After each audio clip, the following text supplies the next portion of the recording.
Good morning, everybody. Recording Secretary Palmer. Are we getting close to ready to go?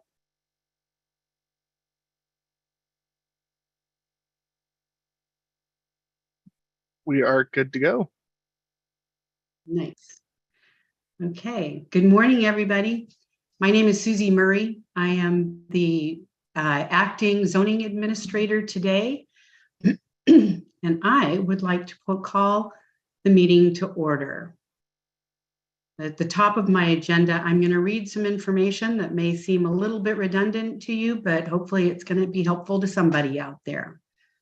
Pursuant to Government Code Section 54953E and the recommendation of the health officer of the County of Sonoma, the zoning administrator meeting will be participating in this meeting via Zoom webinar. Excuse me. Members of the public can participate virtually at www.zoom.us/join or by toll-free telephone at 877-853-5257.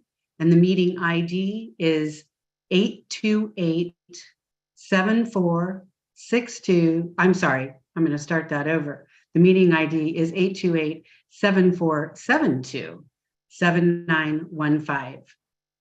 Public accessing the meeting through Zoom can provide comments during the public comment periods. Additional information relating to meeting participation is available at www.srcity.org/zoning-admin. The meeting will also be live streamed at YouTube, https://www.youtube.com/City of Santa Rosa. Okay, item number one, I already did. I called the meeting to order. Second item on the agenda is public comment. And I want to open by telling you that the first item, the public hearing 5.1 for 1650 West Steel Lane, will be continued to a date certain, January 25th, next Wednesday. The meeting will be held at 5 p.m. During this public comment period, this is a time when any person may comment on matters that are not listed on this agenda, but are within the purview of the zoning administrator. The public may comment on agenda items when the item is called. Each speaker is allowed 3 minutes. I have effectively just removed item 5.1, 1650, for the public hearing for 1650 West Steel Lane. If you are here and would like to make a comment, this is the time to do that. We will not be hearing any staff presentation or applicant presentation, but we didn't want this to be a wasted trip for you either. So if there's somebody that would like to comment on that item or any other items that are not listed on our agenda, please raise your hand.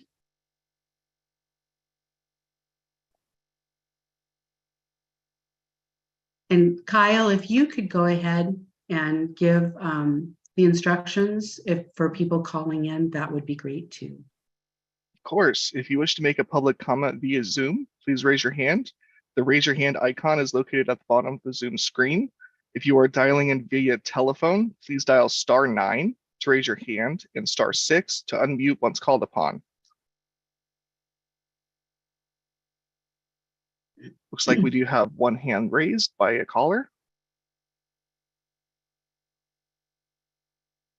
Caller, you are now allowed to speak. Please unmute yourself. And when you begin to speak, I will start the timer. Hi, this is Tamara Stanley, General Manager, Snoopy's Home Ice. The address is 1667 West Steel Lane, Santa Rosa. And my comments are reflected on the 1650 West Steel Lane project. Thank you for your efforts in getting much needed housing added to our Santa Rosa inventory.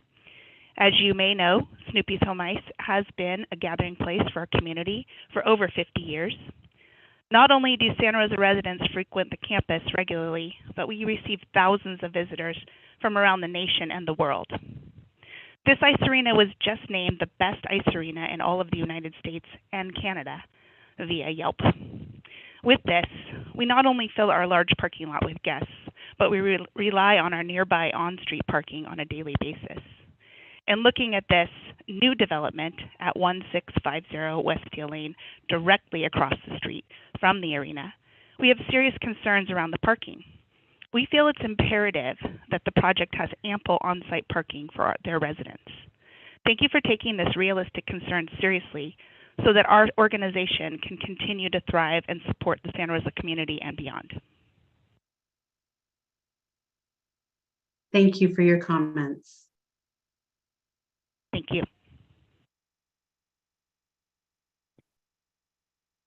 The second caller on our list is going to be Colette Machoud. Colette, you are now allowed to speak. I will start your timer as soon as you start.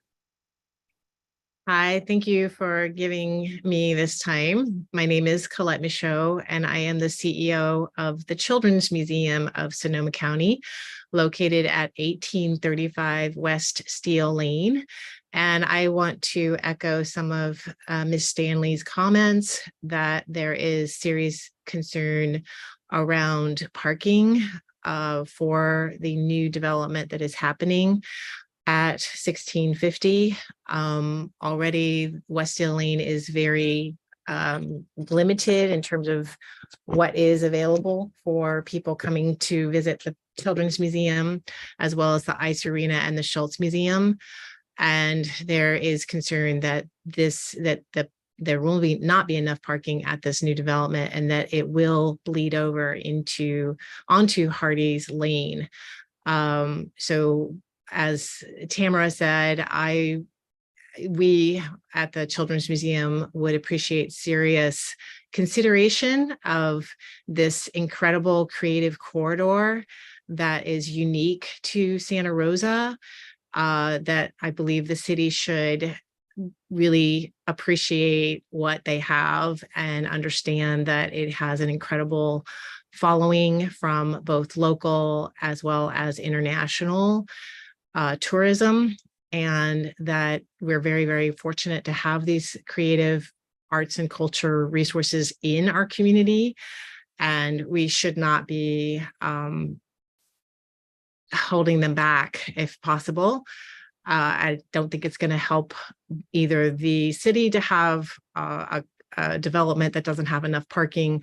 It's certainly not going to help people who are wishing to come as a destination to Santa Rosa, to one of these three arts and culture resources. It's not going to help to not have any parking available. So, and also the traffic that is going to be created as a result is also of concern. So again, thank you. And as Ms. Stanley said, thank you for looking out for people who are in need of housing at an affordable rate. We all want to see that happen, but we also want to see acknowledgement made of the resources that are currently here and have been here for many, many years, and just understanding of the impact that this will have on them. Thank you. Thank you.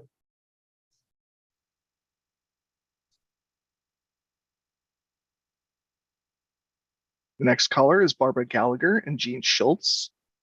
You are now unmuted. Whenever you start, the timer will begin.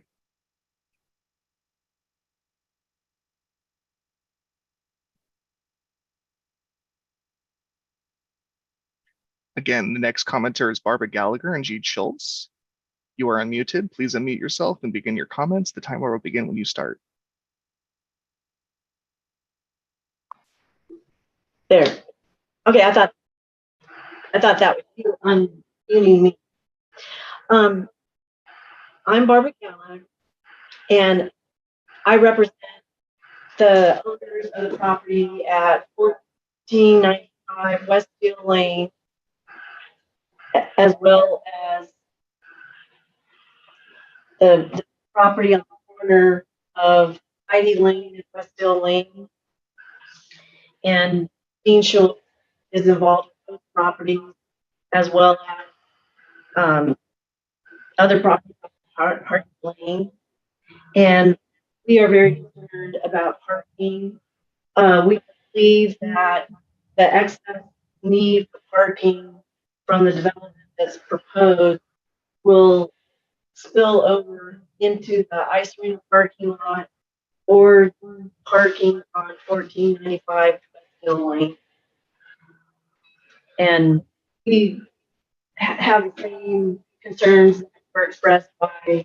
Kelly and Ms. Mashad about the breadth of the visitors that we have in the area and the need to maintain parking, as well as recognize the need for affordable housing. This is Jane Schultz just jumping in. On the weekends, we have street parking going all the way down from the ice arena and the museum down to the creek. Yeah. And there's no other place for our overflow to go, and there's no place for overnight parking.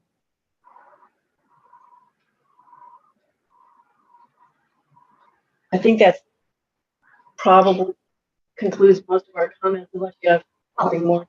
Just this, Jeannie, just one other thing. The street on, I think it may be Meadow Glen or something, that leads to those apartments behind this property, that street is full of overnight parkers that can't fit into parking in that area.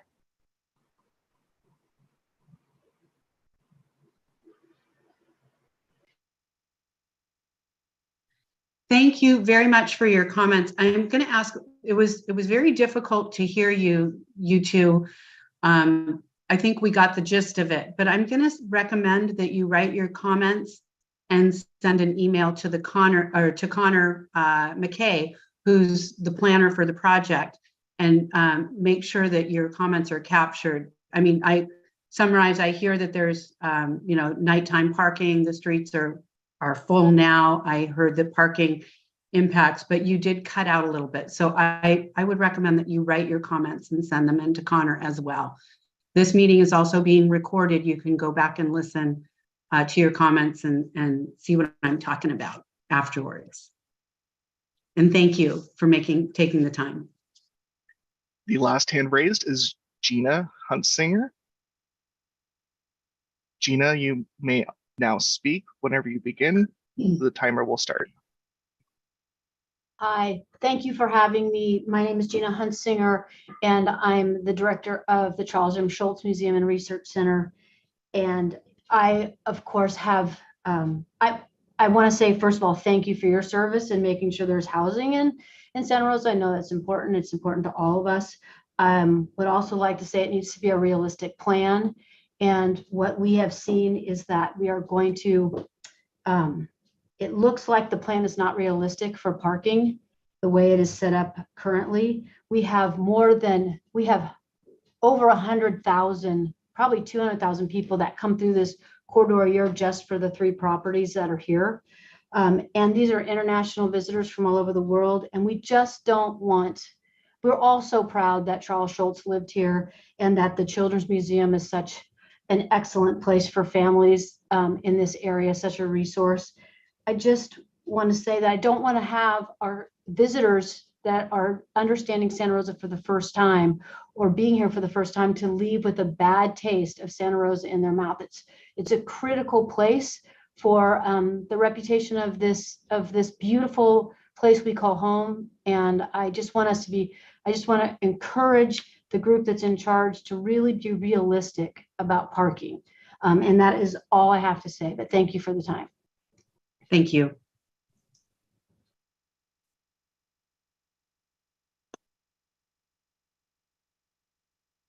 Zoning Administrator Marie, that is the last hand raised.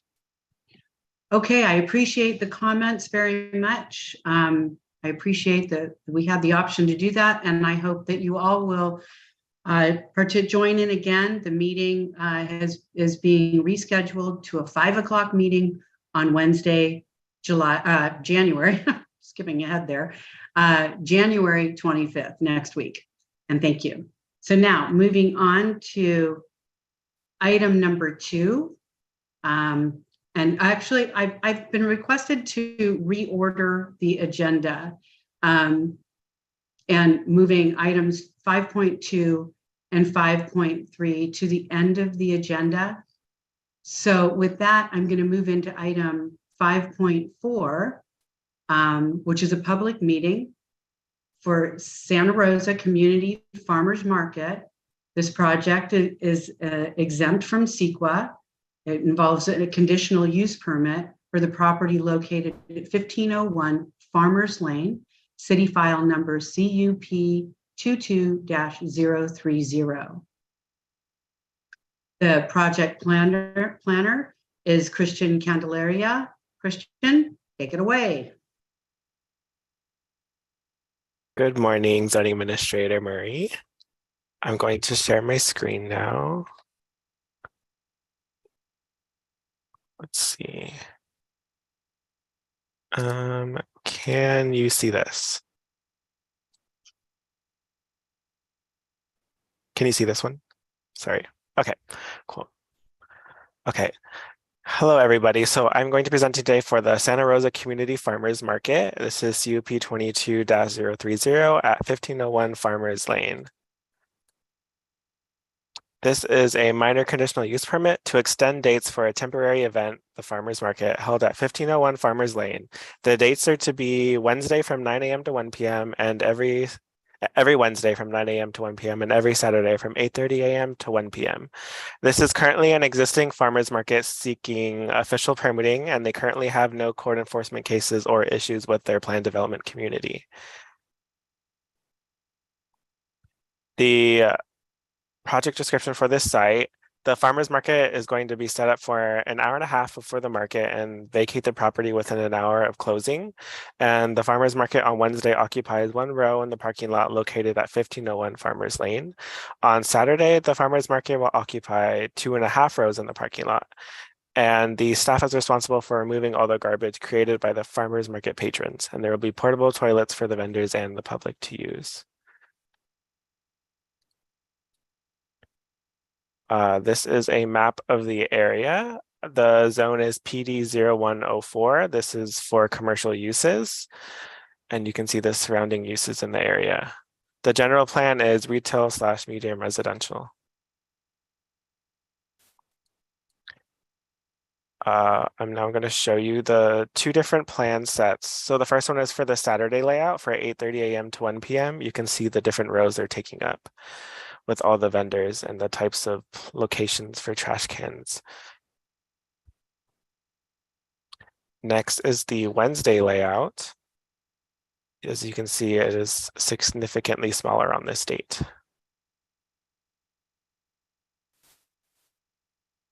Now I'll move into the required findings. So for this particular permit, it is a temporary style of event, but the code allows for if they're going to exceed the certain limitations for the temporary use, they can apply for a conditional use permit.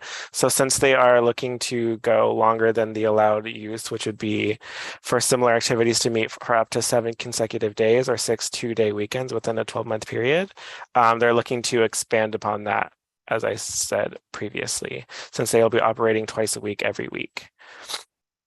Planning staff also determined based on the type of use and its intensity that would qualify for a minor conditional use permit.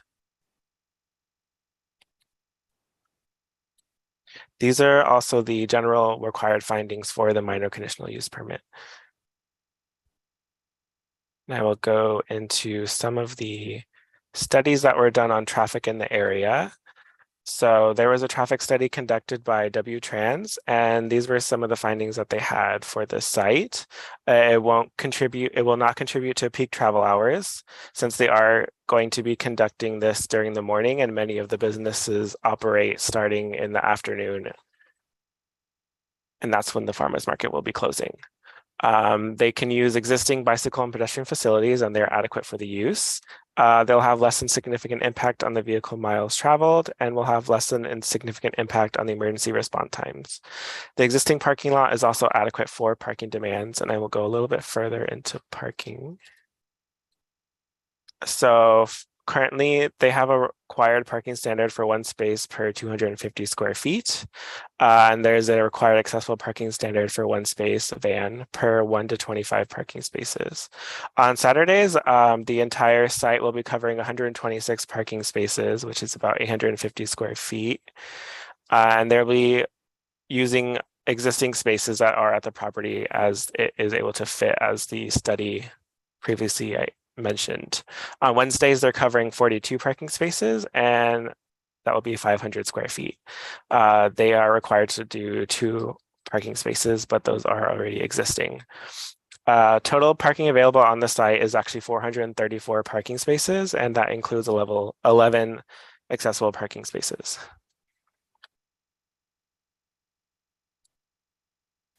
Next will be for this project was reviewed in compliance with the California Environmental Quality Act. Currently, they are going for a Class 1 categorical exemption pursuant to CEQA Guidelines Section 15301, existing facilities. It will be operating on the existing parking area as a temporary use, and as projected, the project site is less than 10,000 square feet and will be using existing public services and facilities. There is also a Class 4 categorical exemption pursuant to CEQA Guidelines Section 15304E, minor alterations to land. There's going to be a minor temporary use of land having negligible effects on the environment.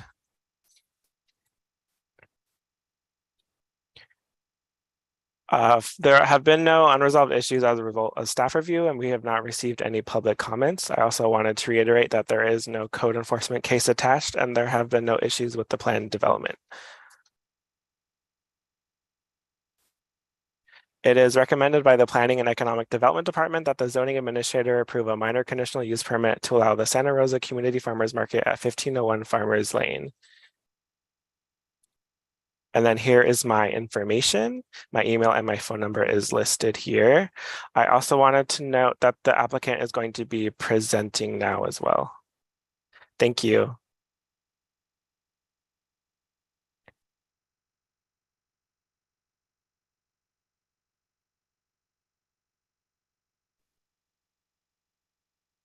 Kelly Smith, you may be allowed to speak. Thank you. So I'm Kelly Smith with Agricultural Community Events Farmers Markets, and we operate the farmers market at Farmers Lane currently.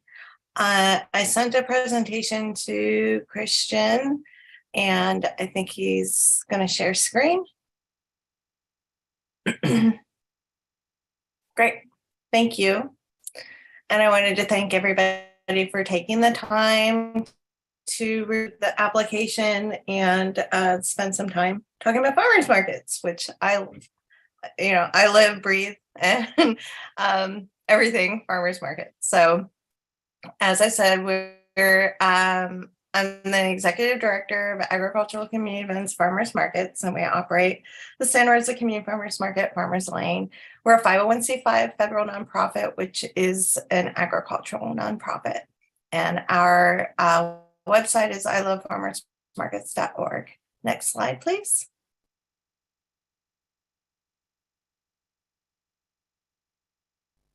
And we have been in operation since 2010. Our mission is to support agriculture and agricultural related products through community farmers markets. We currently operate 8 Sonoma farmers markets, Sonoma County farmers markets, and 2 Marin County farmers markets. Next slide, please.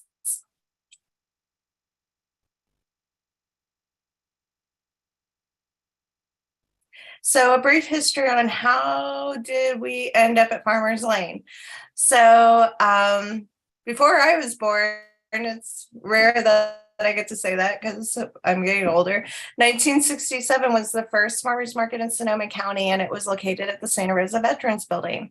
And it was the only farmers market in Sonoma County at that time. Fast forward, 45 years of or longer. My math might be bad. Political split amongst the farmers market vendors and operators caused that market at the Veterans Building to split to become two markets. Half stayed at the Veterans Building in Santa Rosa, and the other half went to the Luther Burbank Center. At that time, I was operating a market in Petaluma with both vendors going through this split. So it was a very interesting time in farmers markets in Sonoma County. In 2014, we were asked to come in and operate the farmers market. They had currently been operating through the vendors. The vendors were operating the market and finding it a struggle to continue that market. So we came in and then rebuilt the market, robust, strong, great market.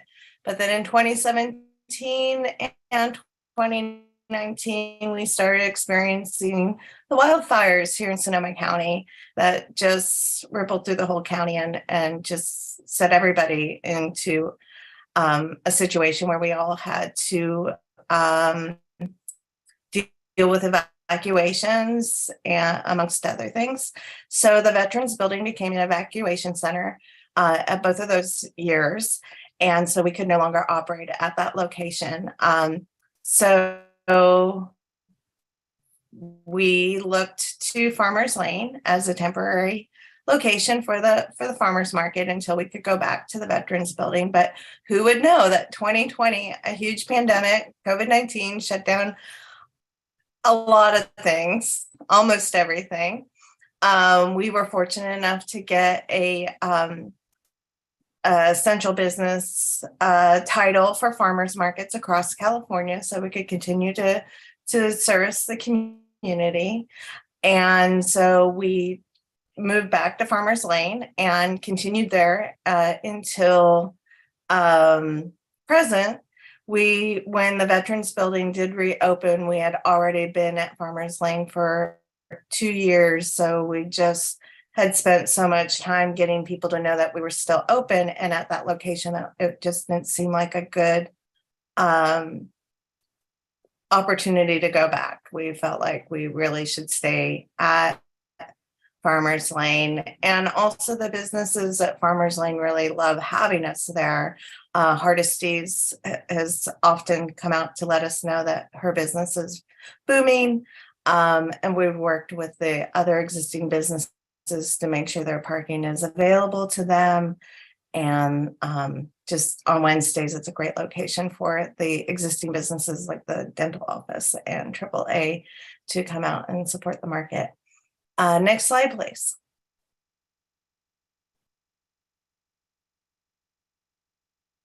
So who are we at the farmers market? We have during peak season, which is summertime, we can have up to 60 vendors. 25 of those vendors are agricultural producers, including fruits, vegetables, meat, dairy, and eggs. As I discussed earlier, the adjacent businesses are very enthusiastic about us being there. We also serve 100 to 150 CalFresh customers weekly who have food stamp cards. And then in addition to the money that they use from their food stamp cards or EBT, CalFresh, they receive Market Match, which is an incentive to help small scale farmers and also low income consumers, where they get a dollar for dollar match up to $20 for fresh fruits and vegetables. We also have other incentives for seniors and other low income consumers. So we're there to support those individuals as well as the small businesses and farmers who exist in our farmers market. Next slide, please. So here, when we, excuse me, pardon me. So when we were working on this project for the application, Google Earth has a picture of the farmers market on a Saturday. So it's a great opportunity to see, you know, the footprint that we're utilizing on a Saturday and also the ample amount of parking that is available. I think Starbucks takes more parking in the parking lot than we do, but you know, it's great to have them there as well. I love the location. It's very robust.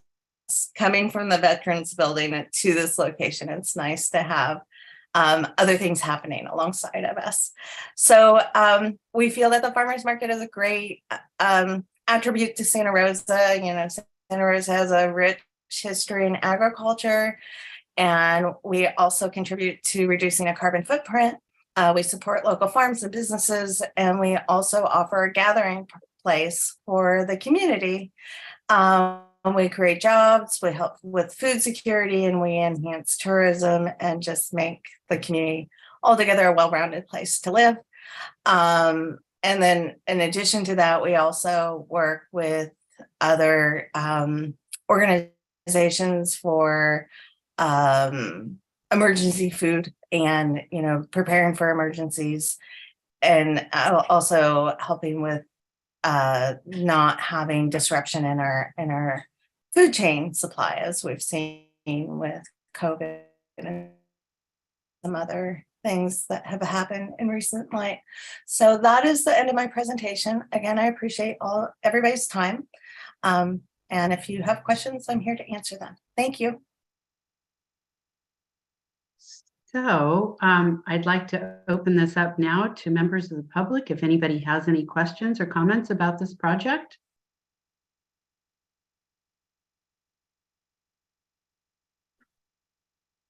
If you wish to make a public comment via Zoom, please raise your hand. The raise your hand icon is located at the bottom of the Zoom screen. If you are dialing in via telephone, please dial *9 to raise your hand and *6 to unmute once called upon.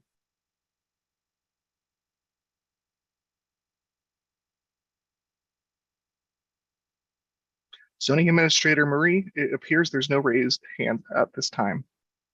Okay, great. Well, I actually do have one question, and that is, will you be providing prepared food, hot or cold, at the farmers market?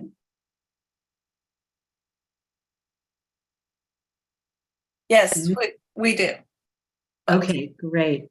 So the first thing I want to say is I feel like I've been an ostrich with my head in the sand, because I wasn't aware that the farmers market was there. I think that this is an absolutely wonderful place for a farmers market. It's nice to see a parking lot that's underutilized, and so thank you very much for that. And I'll see you on Saturday morning.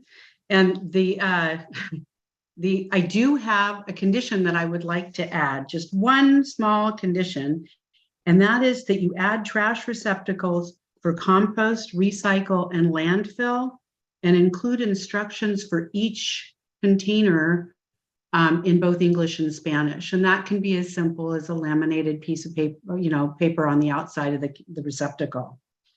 And that way people who are using those receptacles know what can be, where things should go. If that's acceptable to the applicant, Kelly? Yes, that's acceptable. That's definitely in alignment with our mission. My guess is it's probably already being done, but just in case. Well, working with Recology is not always smooth sailing. Let's just go with that. But we are definitely on par and would like to see more green waste than landfill waste and more recycling. So it's definitely a wheelhouse. So thanks for the effort, and I appreciate you throwing out the extra instructions there. And with that, I think this was a wonderful project, and I am prepared to sign the resolution. Thank you, Planner Candelaria. Thank you. I'll make sure that's updated with the new condition. Thank you.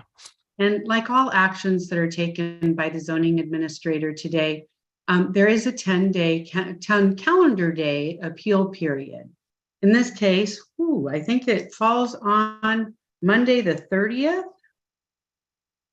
Monday, the 30th, because the 10th day is a Sunday and we are not open. So if anybody would like to appeal this decision, you can do so by either contacting the project planner, Mr. Candelaria, or our planning counter at City Hall and file the application there. Now, I also want to say that in my haste to reorder the agenda, I completely skipped over one portion, and I think it's important for y'all to hear it. So bear with me a sec. I'm going to back up now from 2.3 to 5.3 to 3.1. And that's the statement of purpose for the zoning administrator. So the first thing I want to point out is, again, my name is Susie Murray, and you can call me zoning administrator Murray, but in all fairness, I do appreciate, or I prefer being called Susie. So the zoning administrator is appointed by the Planning and Economic Development Director and has the responsibility and authority to conduct public meetings and hearings and to take action on minor and reduced review authority discretionary applications. The decision by the zoning administrator may be appealed to the Design Review Board, Cultural Heritage Board, Planning Commission, or the City Council as applicable to the decision within 10 calendar days of the action. Appeal applications for decisions made or actions taken today, just to repeat what I just said, must be received no later than Monday, January 30th. So now that I've got us back on track, the next item is we'll move to 5.5. This is a public meeting for El Milagro food truck. This is another project that is exempt from CEQA. It is a conditional use permit, and the truck would be located at 1212 Petaluma Hill Road, city file number 22-059. Suzanne Hartman is the planner assigned to the project. Suzanne, you're up.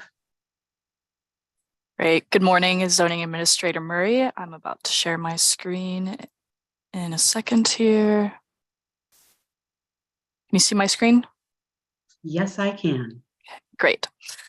All right, so I am the project planner for the minor conditional use permit application file number CUP 22-059, located at 1212 Petaluma Hill Road.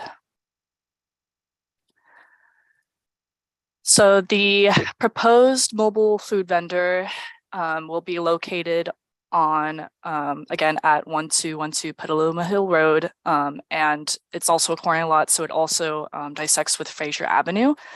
To the north of the site, there are retail and business services and some medium residential uses. To the east, there's also a bunch of retail and business services. To the west, it's predominantly medium and low residential parcels, and to the south, again, it's retail and business services with also kind of a variety of medium and low residential.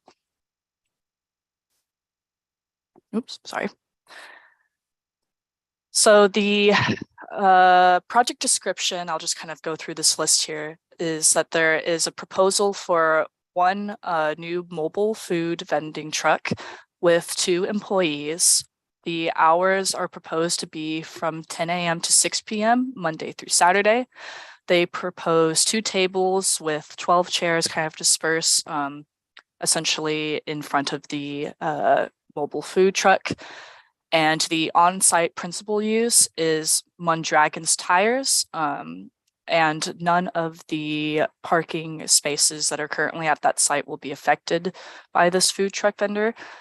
It will be placed at kind of the southeast side of the existing property, and the bathroom for employees and customers is going to be provided by the principal use.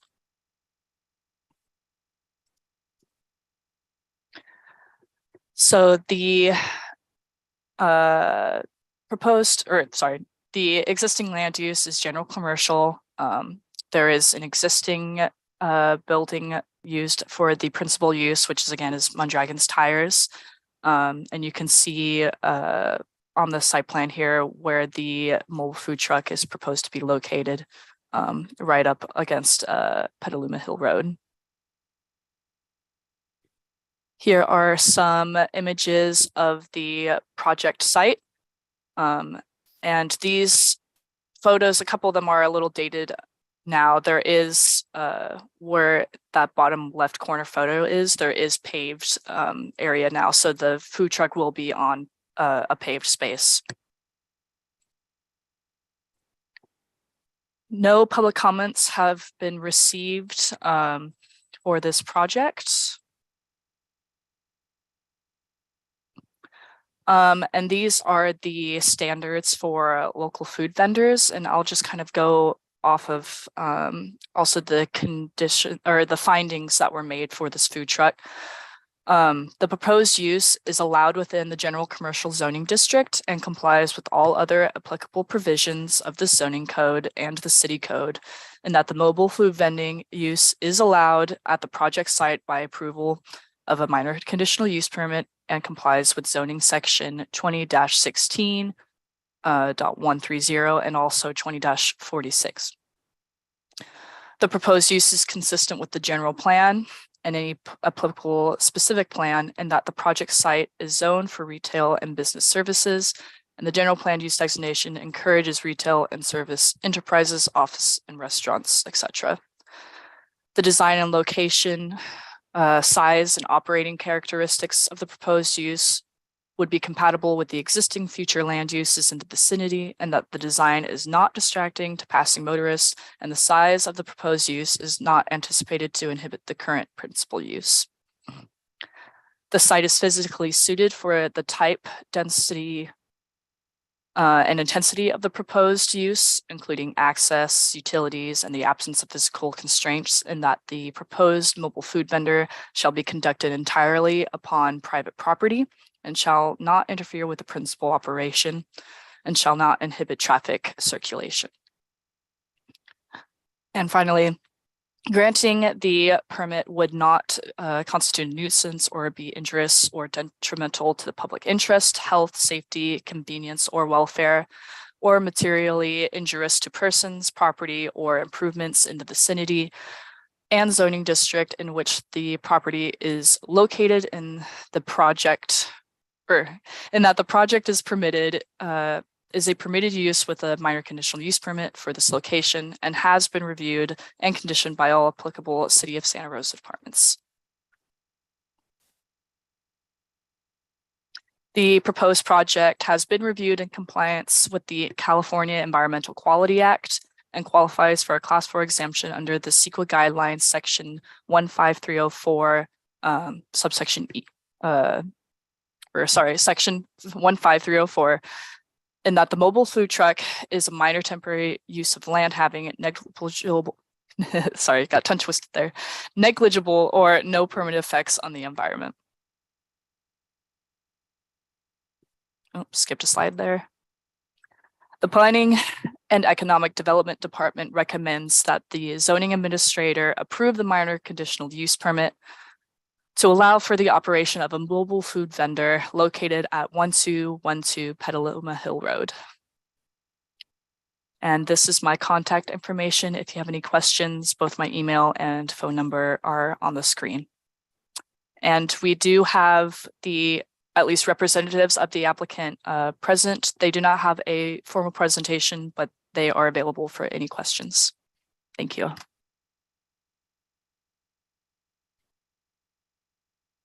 Thank you very much. And I will say that I have visited the site and I've seen the pad, and I think it's an excellent place for a mobile vending truck.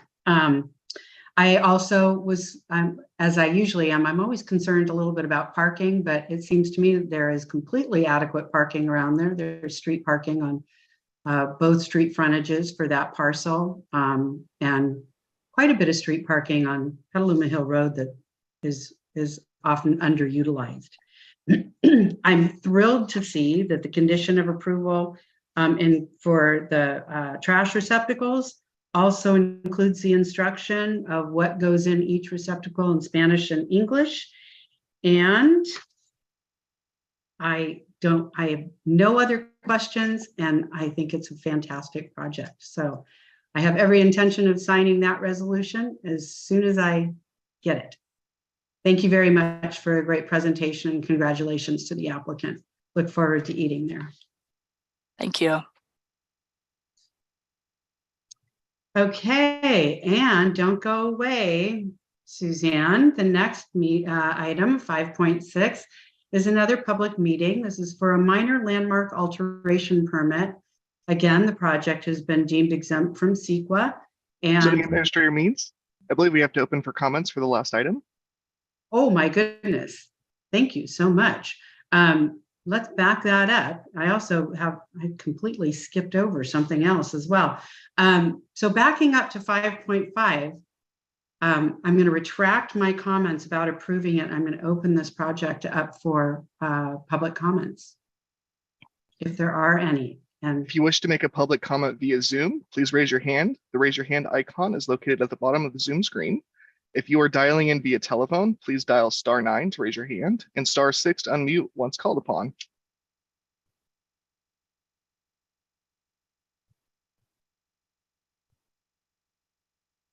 Zoning Administrator Marie, it appears there's no hands raised at this time.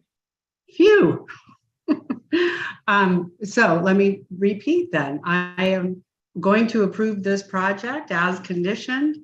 Again, this project is, my decision is up for appeal. You have 10 calendar days if you don't agree with me to submit an application for appeal. That should be done by Monday, January 30th. You can submit that application with help from Planner Hartman, or you can come into Planning and Economic Development and submit it in person. Zoning Now- Administrator Murray, please close for comments. And I'm closing public comments. Oy, oy, oy, so technical. All righty. All right, now 5.6, I promise I'll get this one right. 5.6 is another public meeting. It's a minor landmark alteration permit and has been determined to be exempt from CEQA. The project site is located at 1209 12th Street, Santa Rosa, and the city file number is LMA 22-017. Once again, Suzanne Hartman is the planner, and I'll let you take it from here. Hello again. All right, I'm going to share my screen. Can you see my screen? Great. All right. So I am presenting another project. It is for a minor landmark alteration permit for a roof replacement and overhang extension located at 1209 12th Street. So the minor landmark alteration permit is to replace the existing shingle roof with a new shingle roof and to extend the roof overhang by 16 inches. The current zoning district is planned development, which is also part of the McDonald Historic District. Its APN number is 180-810-012. I hope I said that right. I got those numbers in the same order. And the general planned use designation is medium residential. So this is the partial site plan, and as you can see, this is the main residence, and this is the proposed extension of the overhang. Oops. And these are the elevations. And I believe so the shingle roof that is proposed is also going to be a very similar color as to what's existing. There were no public comments received for this project. And this is the list of required findings which could be made. The proposed project complies with all applicable development standards of both the zoning code policy statement for the Plan Development Historic Zoning District, PD 0226-H. The proposed project ensures that alterations to historic buildings and their surrounding settings are compatible with the medium residential general plan land use designation and the goals of the McDonald Preservation District. The proposed roof replacement and eave extension will continue design elements and with the minimal traditional style of the residence. The proposed exterior changes implement the McDonald Preservation District standards for architecture by proposing a roof material and color that is similar to what is existing, and that the eave overhang is proposed to be extended only by 16 inches. The proposed shingle roof design and material is similar to, my apologies, just reread that. The project would enhance the historic structure and replace the damaged roof. And the proposed exterior changes are consistent with the applicable Secretary of the Interior standards for the treatment of historic properties with guidelines for preserving, rehabilitating, restoring, and reconstructing historic buildings, and that the roof replacement and eave extension will not be readily visible from the public right-of-way and has no impact on the streetscape of the neighborhood. The project has been found to be in compliance with the California Environmental Quality Act and qualifies for a Class 1 exemption under CEQA Guidelines Section 15301 subsection E, and that the new proposed roof and eave overhang are minor alterations of an existing private structure. It is recommended by the Planning and Economic Development Department that the zoning administrator, by resolution, approve a minor landmark alteration permit to allow for the roof replacement and overhang extension located at 1209 12th Street. And this is my contact information, and I believe we do have a representative of the applicant available for questions if needed. Thank you. And they won't be making a presentation? And there is no formal presentation. Okay, I'm gonna go ahead before I forget and open the public comment period. Are there any hands raised? If you wish to make a public comment via Zoom, please raise your hand. The raise your hand icon is located at the bottom of the Zoom screen. If you are dialing in via telephone, please dial *9 and raise your hand. To raise your hand and *6 to unmute once called upon.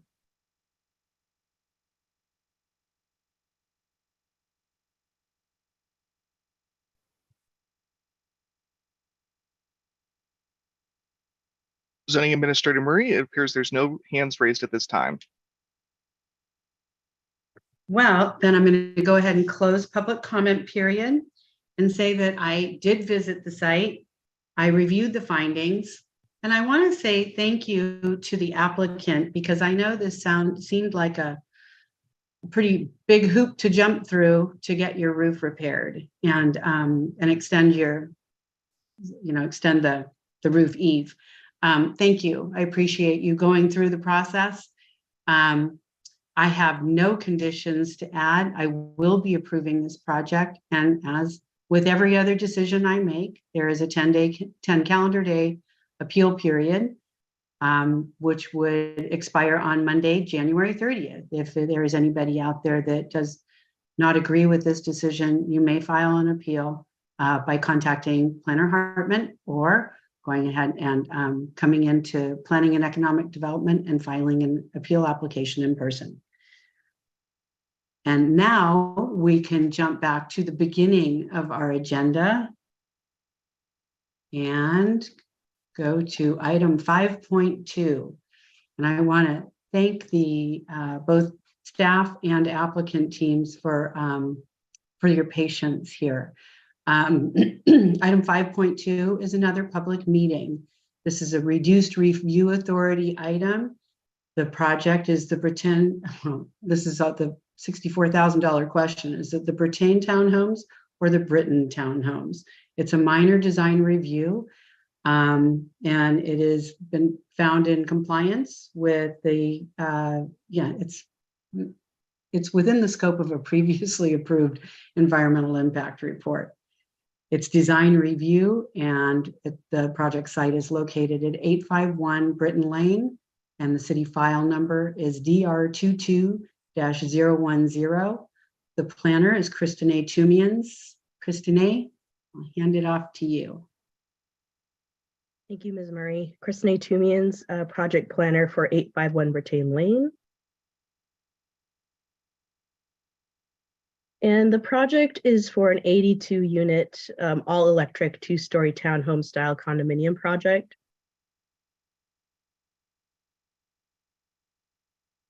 And the project site is approximately 5.92 acres, and it's located at the northwest corner of Brittain and Sebastopol Road. As you can see, the rear of the site, you can see the Joe Rodota Trail. The south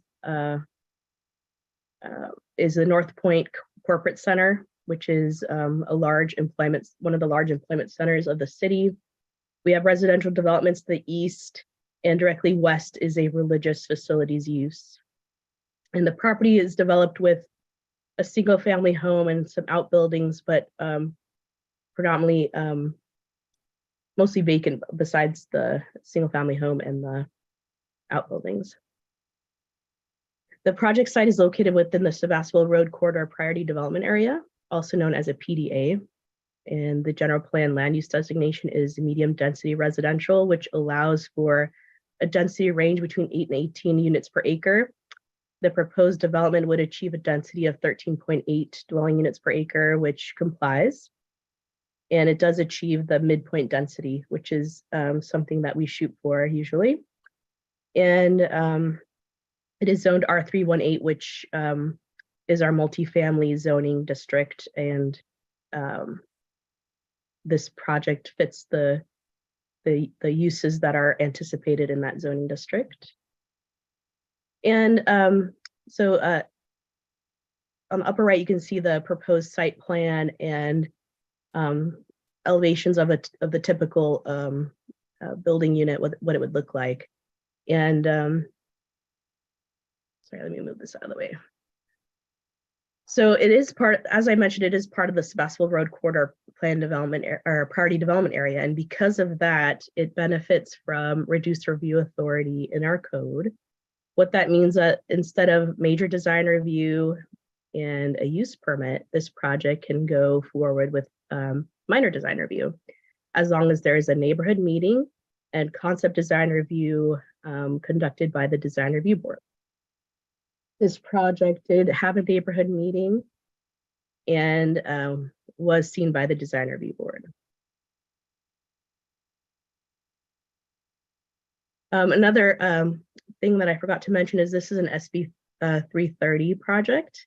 What that means is the applicant is locking in development rights and fees and codes, and they're vesting those at the time of submittal. And so with that, the applicant submitted a vesting tentative map along with the minor design review. And our code requires that minor design review go before the map, which is kind of an unusual sequence. Normally the Planning Commission reviews the map first, and then it goes to design review. But in this case, because the vesting of the design review has to occur before the map.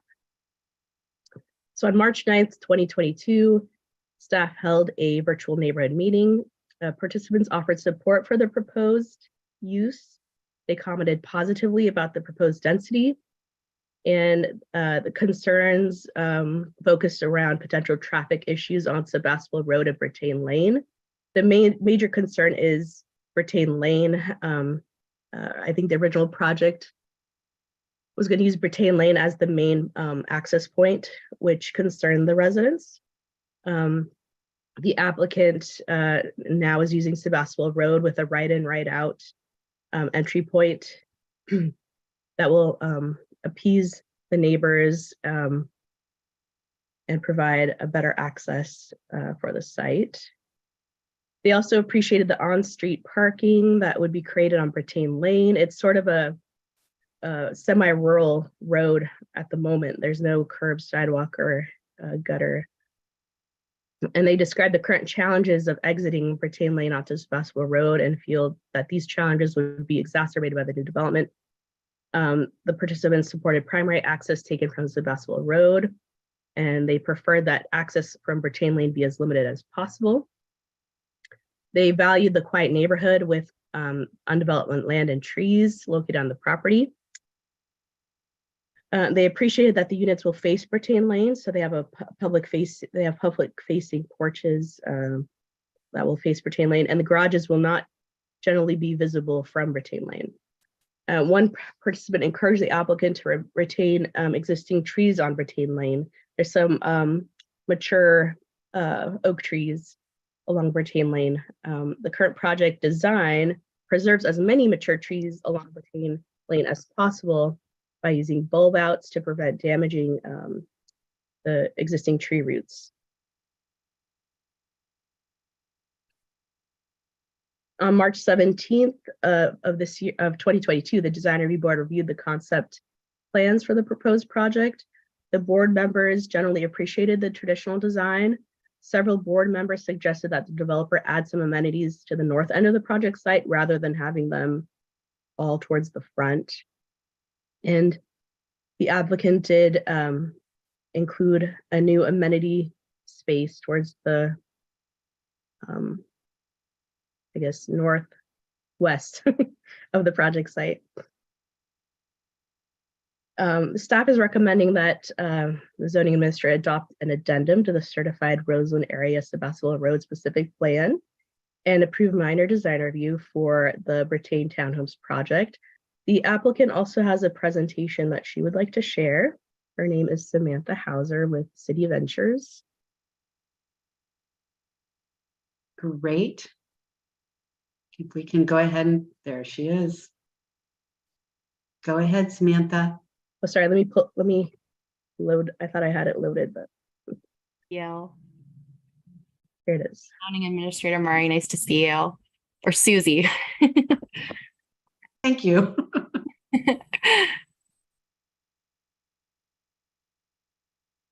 So Kristen, I don't see the presentation, Yes. but I'll start when I see it. Yes. Here we go. Fantastic. All right. Well, my name is Samantha Hauser. I'm from City Ventures, and I'm really excited to be here this morning to talk about our Brattain Lane project, or Britton Lane. Even the residents have given me both both takes on it. So that'll be the stumper. If you move to the next slide, I'll give you a little bit of information about who we are at City Ventures. So we are an infill developer. This project is a really exciting site. It's close to food uses, places to work out, a huge employment center, healthcare. But what I'm really excited about is how close it is to the Joe Rodota Trail and building a new sidewalk that gets people there from Sebastopol. We are also a sustainable developer. Our projects are solar electric. There's no gas to any of our projects. They have low impact landscaping and low flow water fixtures. All of our garages have EV charging and solar battery backup. We design creatively to use less lumber. And I could go on, but I think it's important to highlight some of these things because in the context of California's current climate, we want to leave behind a project that we can all feel good about. If you go to the next slide, these are just a couple of examples of infill projects that we've done in other cities. You can see that they're different architectural styles and intensities. Oh, go back a little bit, please, Kristen.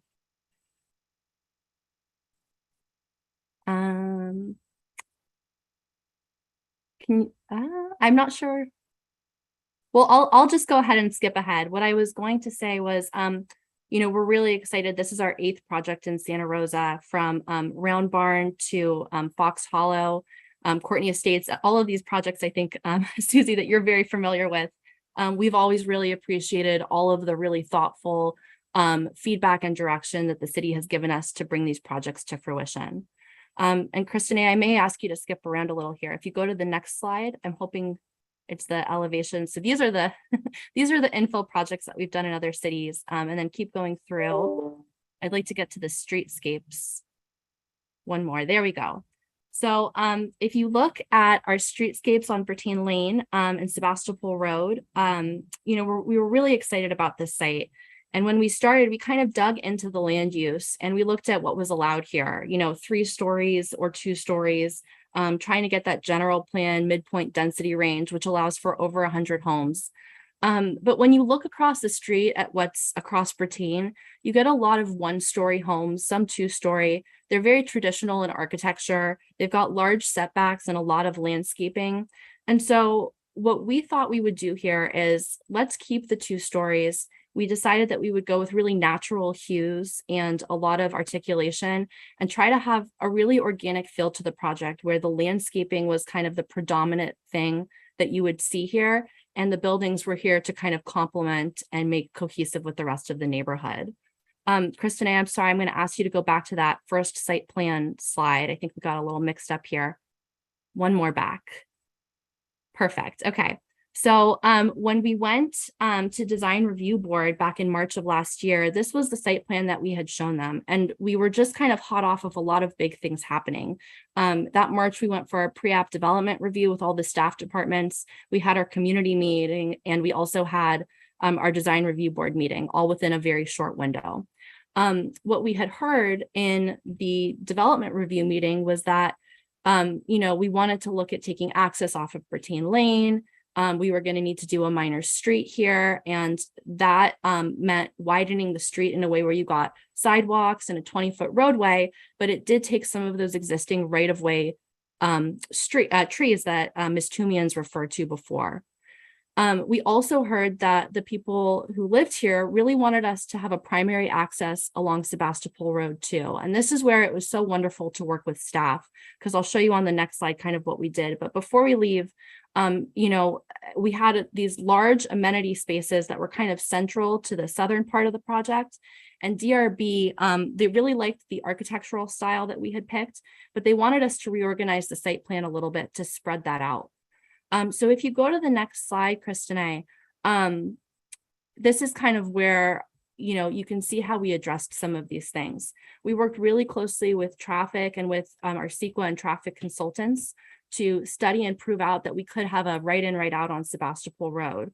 Through the passion of Kailani and Jedediah Forrest, who are neighbors across the street, our attention was called to how do we come up with some creative solution to save these really great valley oaks that are in the right of way along Brittain. And so through a lot of push from like planning, fire, traffic, Rob Sprinkle and Gabe, everybody worked together to create these really intricate bulb outs where we could keep these existing trees in place and design around them, still have the minor street and still have a lot of that parallel parking along Brittain.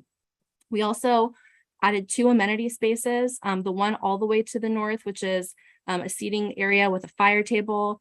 And then we added this central amenity space, which I think is so cool because now as you drive in from Sebastopol Road, the first thing you see is landscape and tree and amenity spaces.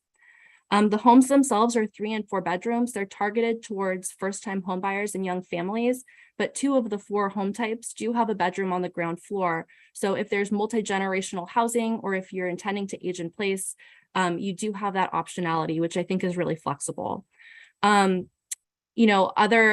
items here, we have inclusionary housing proposed on the site, which I think is really exciting. So there would be 8 new affordable homes that are interspersed along the other homes on this project. If you move ahead, Kristen, to the slide that has the materials on it, we wanted to, 1 back or 2 back. 1 more. Perfect. Okay. So, we looked at a lot of things like shingle siding at true gable ends. We have complete roofs here. And so having kind of ornate trim. The design review board really liked the substantial porch columns that we were proposing. They didn't want anything spindly. I think that was the word that they said to please avoid. And then if you move on to the next slide, this is some of our landscaping. Again, we wanted to avoid these kind of really colorful children's climbers and do things like climbing boulders and things that felt more cohesive with the rest of the site, or, climbers that looked like logs and, things that really fit in well. We have plants that are proposed that attract butterflies and bees, and we're proposing over 100 trees on the site currently. So with that, the last slide is just a thank you. We really so enjoy working with city staff, with the Planning Commission, and the community here has been so helpful. I mean, not only did they come to the community meeting, but they also called me for months afterwards with suggestions of, hey, can you put this type of fence along our property line together?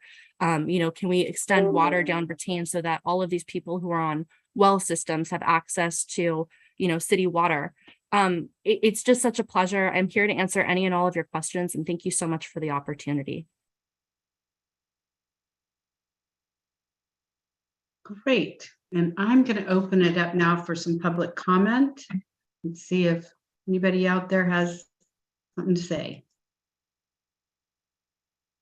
If you wish to make a public comment via Zoom, please raise your hand. The raise your hand icon is located at the bottom of the Zoom screen. If you are dialing in via telephone, please dial *9 to raise your hand and *6 to unmute once called upon.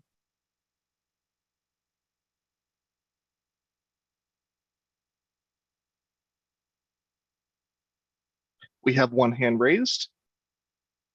Michael, please begin by stating your name for the record. Michael Spielman.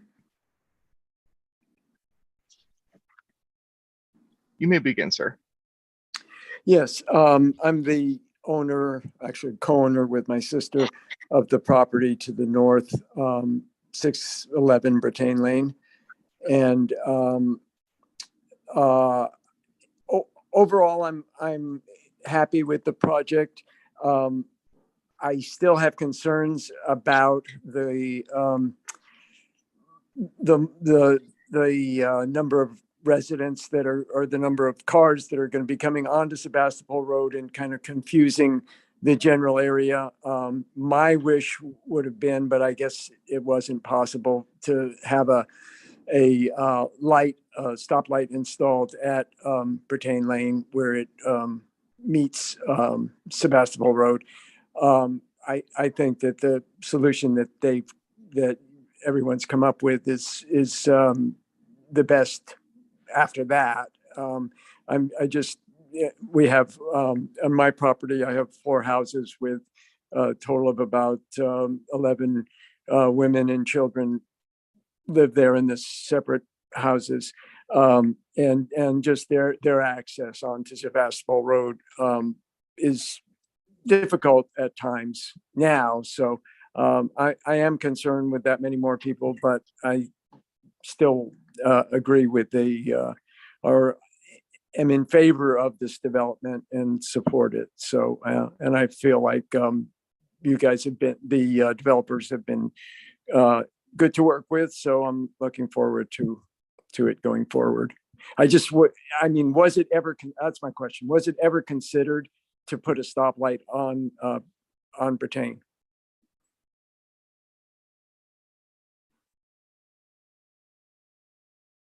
Are you done?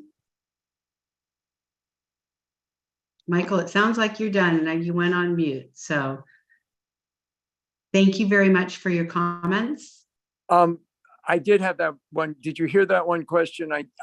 Was it ever considered whether a stoplight could have been put on Brattain Lane and kept the access there? Because that was something that I had asked at the beginning.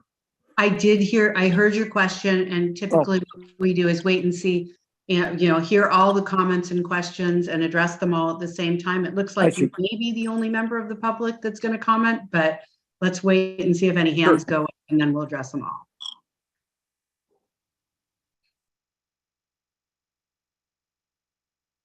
Zoning Administrator Murray, it appears no hands are raised at this time. Okay, I would also like to ask the Chair Weigel from our Design Review Board, come on, raise his hand and give me some feedback from the Design Review Board in terms of comments and how they've been addressed. Thanks, Susie. Good to see you in a non-Design Review Board scenario. So I think the the introduction of kind of the parklet in the middle along their, excuse me, along the main entry path, that is a really nice design feature that was that came out of the comments. And I think what that ends up doing effectively is it kind of breaks up the traffic flow and splits kind of how the development will kind of ingress and egress. And so, you know, effectively kind of the front part of the project will likely access Brittain or Brittain Lane and Sebastopol Road, and kind of the back half will egress out on Brittain Lane, Brittain Lane. So I think that's a really nice feature. It also kind of will be a traffic calming component. So, you know, so the sidewalks and stuff become more walkable. So that's really nice. The introduction of another kind of mini park towards the back of the project is really nice, considering how many units there are, how many housing units there are on the project. So I think that's really nice. Beyond that, I think really the only other comments were related to kind of the architecture. Me personally, the architecture is a little bland, but then again, that's my own personal sensibilities. I think in a very broad sense, they did a nice job creating garden style apartments within kind of a local farmhouse wine country vernacular, if you will, which we see a lot of. So that's great, good to see. And then beyond that, I don't think there are any other comments that I have in between what was originally reviewed and what is currently proposed. I think the main points would be the rearrangement of the site plan is a significant increase to the project, and makes it and it provides some interesting value that I don't think was there previously. Mm-hmm. Thank you very much. That's helpful, very helpful. So I don't think I closed the public comment period again. Zoning Administrator Murray, I believe we have one more public comment if you're willing to accept. Oh, well, I'm willing to accept it since I never closed it. So let's go for it. Caller 3984, please begin by stating your name for the record.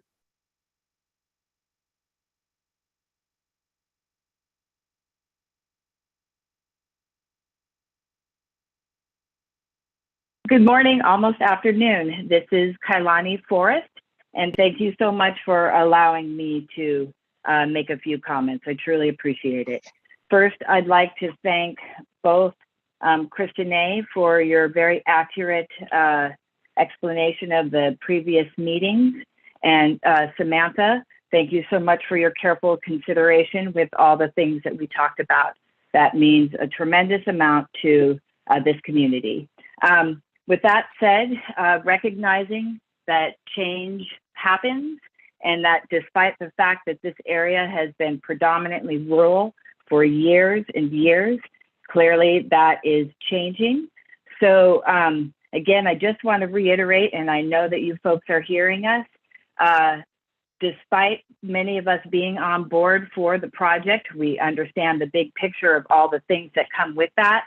There's still a tremendous amount of sadness in regards to no longer being out on Brittain Lane, our main road, and seeing a beautiful field with flowers and a beautiful property that's, you know, kept really well.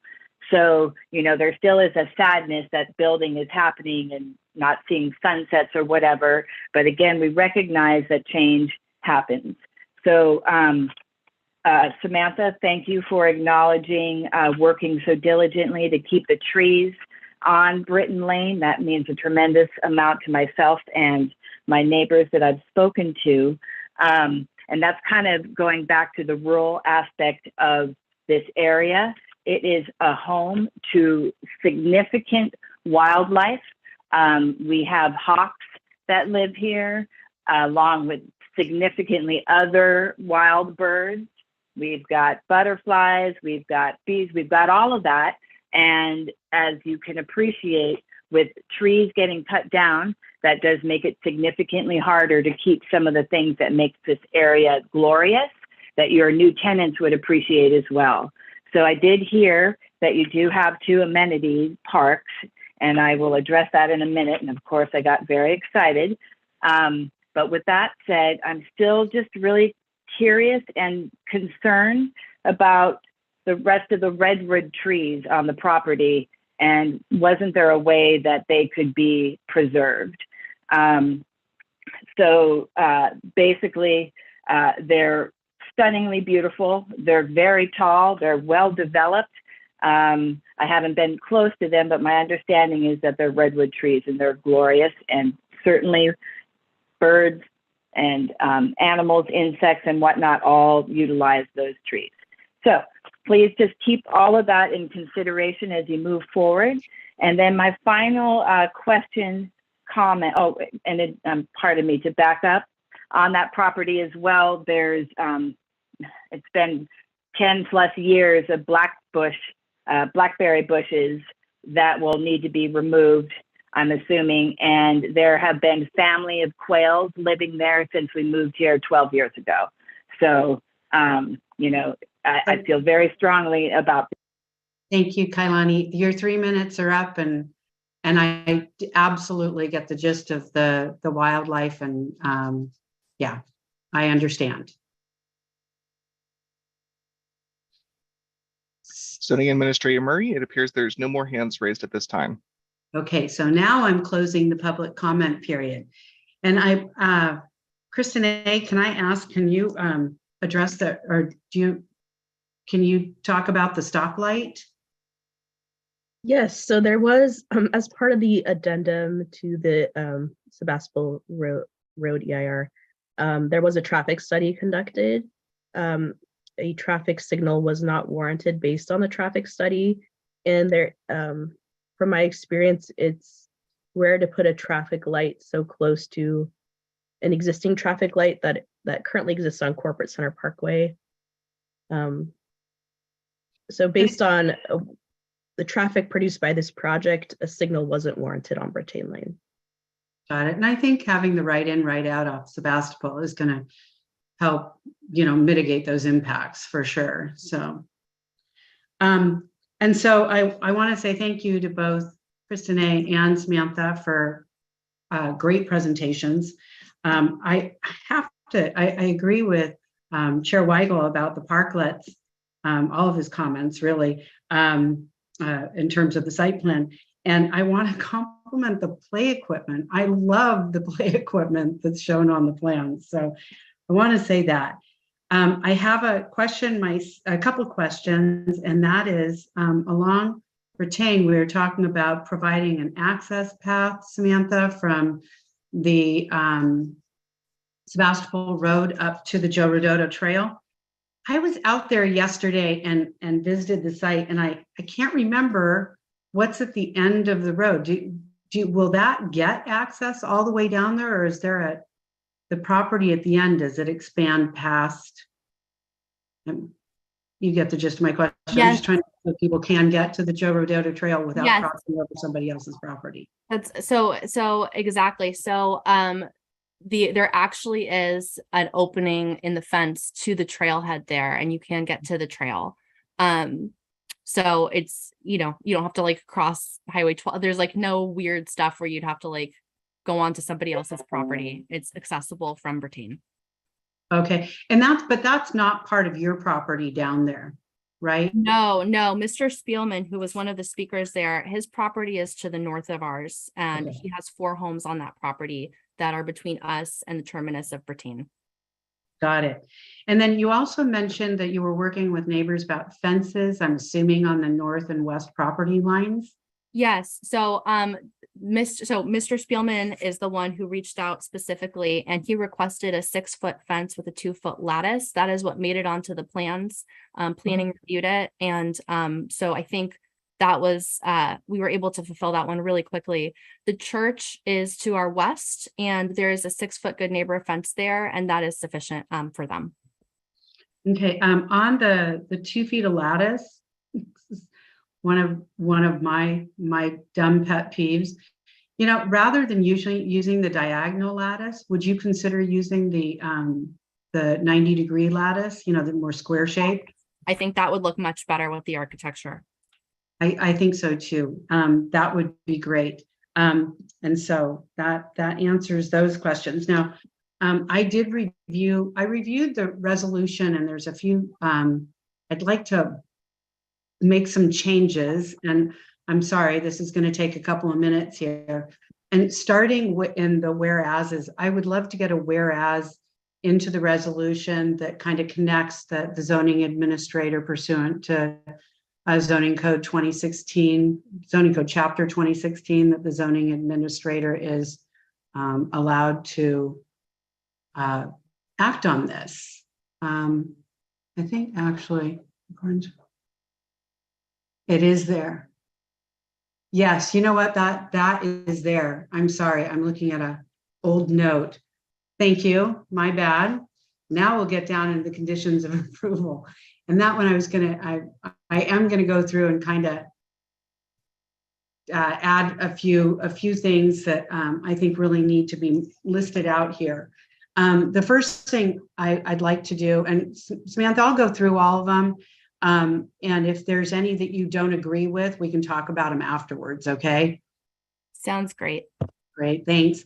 The construction hours, as written, limits from 8 a.m. to 7 p.m. Monday through Friday, and 9 to 6 on Saturday. I'd like to change it from 8 to 5 Monday through Friday. So we also are considerate of existing residential uses dinner hours. And then I'd like to bolster that condition with no construction activities on Sunday or holidays, and that exceptions may be made for large concrete pours or other construction activities that must begin earlier in the day. In the event that those exceptions are necessary, the developer shall provide a 10-day notice to all property owners and occupants within 600 feet. And then moving down to tree preservation, on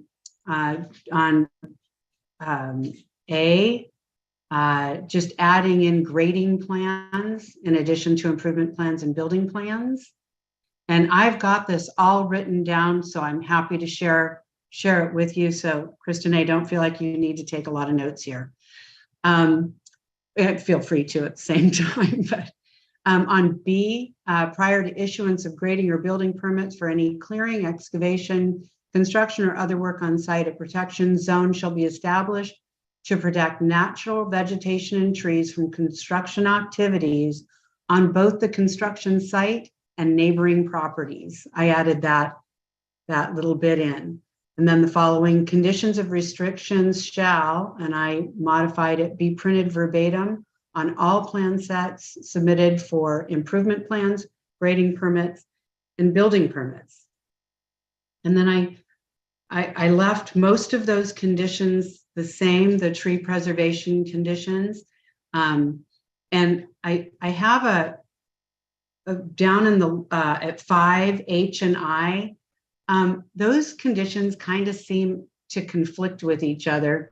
And so I'd like to replace them with a condition that reads a tree replacement plan in compliance with the city's tree ordinance, City Code Chapter 1724, will be provided to the Planning Division for approval prior to issuance of any grading or building permits. And I wanted to make sure that that one was okay. In G, I'm backing up one. It starts with any special work, including mitigation within the tree protective zone, must be done under the supervision of a city-approved certified arborist. It goes into a condition that I think should be separated as its own condition, but not reworded, that just says the building materials, elevations, and appearance of this project is presented for issuance of the building permit, blah, blah, blah, blah. That should be separated as its own condition and probably pulled out of the tree preservation section. Then at the end, I added 5 new conditions. These are all pretty standard conditions for us, and it has to do with wildlife preservation and what have you. So the following notes shall be printed verbatim on all plan sets submitted for improvement plans, grading permits, and building permits. To avoid impacts to solitary roosters, trees should be removed in pieces rather than felling the entire tree. Felled tree pieces should be taken gently to rouse any bats and then left overnight prior to removal from the site or on-site chipping to allow any bats to exit the roost. If roosts cannot be removed during the non-maternity season, a pre-construction roost assessment and emergency survey, an emergence survey should be conducted in suitable habitat on or adjacent to the project site. If maternity roost is located, that roost must retain undisturbed until September 15th or until a qualified biologist has determined that the roost is no longer active. And if an active maternity roost is found, compensatory mitigation shall be provided through consultation with California Department of Fish and Wildlife and may include construction and installation of suitable replacement habitat on site. The next, and again, these are relatively standard. The next one, if construction activities commence between February 1st and August 31st, the following standard measures shall be implemented for birds. If initial ground disturbance or vegetation removal occurs within the breeding season, a qualified biologist will conduct a breeding bird survey no more than 7 days prior to the ground disturbance to determine if any birds are nesting in trees adjacent to the study area. If active nests are found close enough to the study area to affect breeding success, the biologist will establish an appropriate exclusion area around the nest. This exclusion zone may be modified depending upon the species, nest location, and existing visual buffers. Once all young have become independent of the nest, vegetation removal and grading may take place in the former exclusion zone. And if initial ground disturbance is delayed or there is a break in the project activities of greater than 7 days without or within the bird nesting season, a follow-up nesting bird survey shall be performed to ensure nests have not been established in the interim. The next condition is the following notes shall be listed under the heading of general notes on all plan sets submitted for improvement plans, grading permits, and building permits. A sign shall be placed in clear view along Sebastopol Road frontage that provides contact information for the on-site general contractor or superintendent or a designated representative, including name, phone number, and email address. On a side note, that's there so that people will contact you or your crew prior to contacting the city and hopefully resolve whatever the issue is before we need to get involved. And then going on, another note under that same heading, a response to issues raised or complaints received shall occur within 24 hours. Again, a side note, they may not be resolved within 24 hours, but at least there's contact and maybe a path to resolution. Back to the next condition that I'd like added, add a condition into the CC&Rs that require trash bins be stored out of view from the public. I understood your comment, whoops, side note again, I understood your comment during the concept design review meeting that you were going to have space in garages, but I know a lot of times people don't like to store their trash in the garage. So in the event that they screen them outside, they need to have some sort of screen or something, or maybe in their side yard if they can do that. And then back to another note for the CC&Rs, trash bins may be brought out the evening before trash pickup and must be pulled back within 24 hours. And then the final condition is a very easy one. Provide a copy of the conditions of approval with all applications for permits, including improvement plans, grading plans, and building permits. And that condition will expedite your review process immensely. So those are all the additional conditions. And I think that those conditions will address some of the concerns about some of the wildlife and the other trees on site. And if you accept those or have any questions about them, Samantha?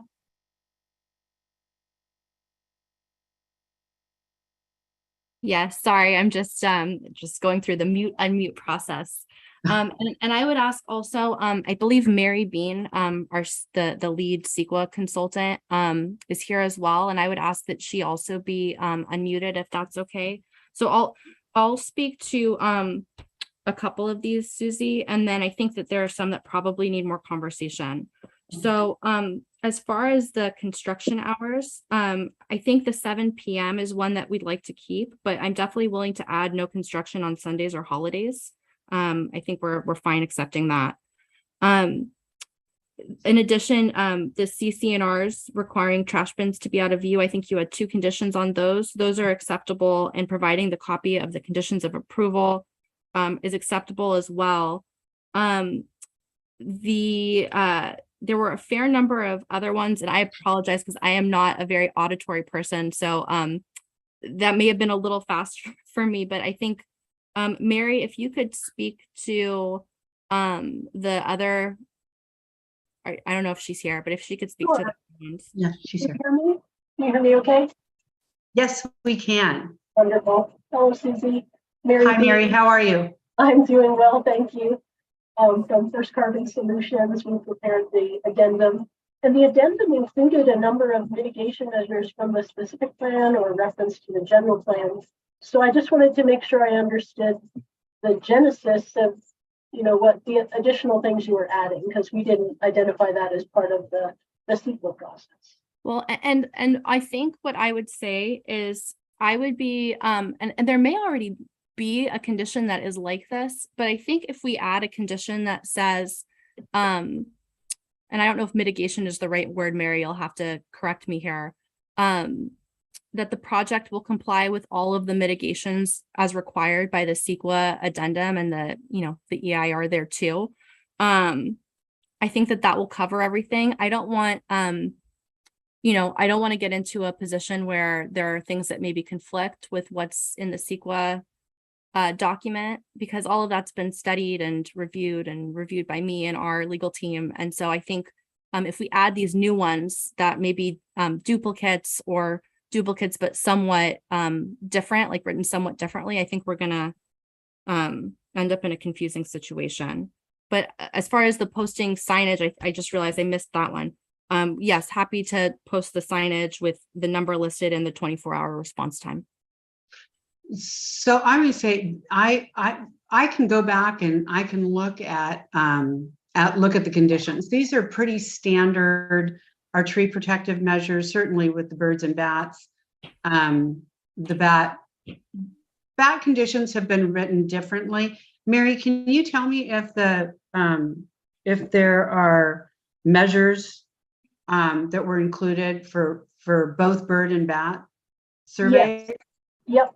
So this comes from either the general plan or the specific plan, and applies to all projects within the specific plan area. If there's a potential for disruption of a nest or disturbance to bird or bat nests, it's a whole long paragraph conditions. So there's a very comprehensive set of actions that need to be taken to ensure protection of nesting birds and bats.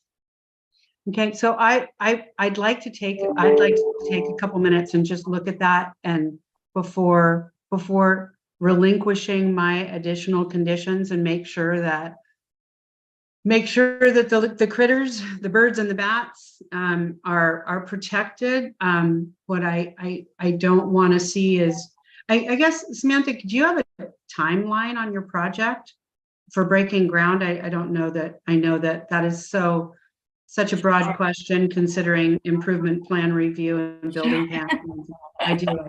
Absolutely. Yeah. So I think if things go well today, then we are in front of the Planning Commission in February. It generally takes 6 to 8 months to get improvement permits approved with the city. And so, our goal would be to start outside of the nesting season. But also being aware that there's the rainy season right there. And so that may end up, we may end up doing a very small amount of work this year to avoid the nesting season, and then waiting for the rainy season to be over before starting with ground disturbing activities. It's the likeliest of the scenarios. Okay. Yeah, I'm seeing other developers do the same thing where they're doing their tree work to avoid that nesting season. Let's see. I want to look at the measures that have been required. I don't know, and they're not necessarily project specific, but these are real common. And I get if we've already conditioned it that we don't need to recondition it.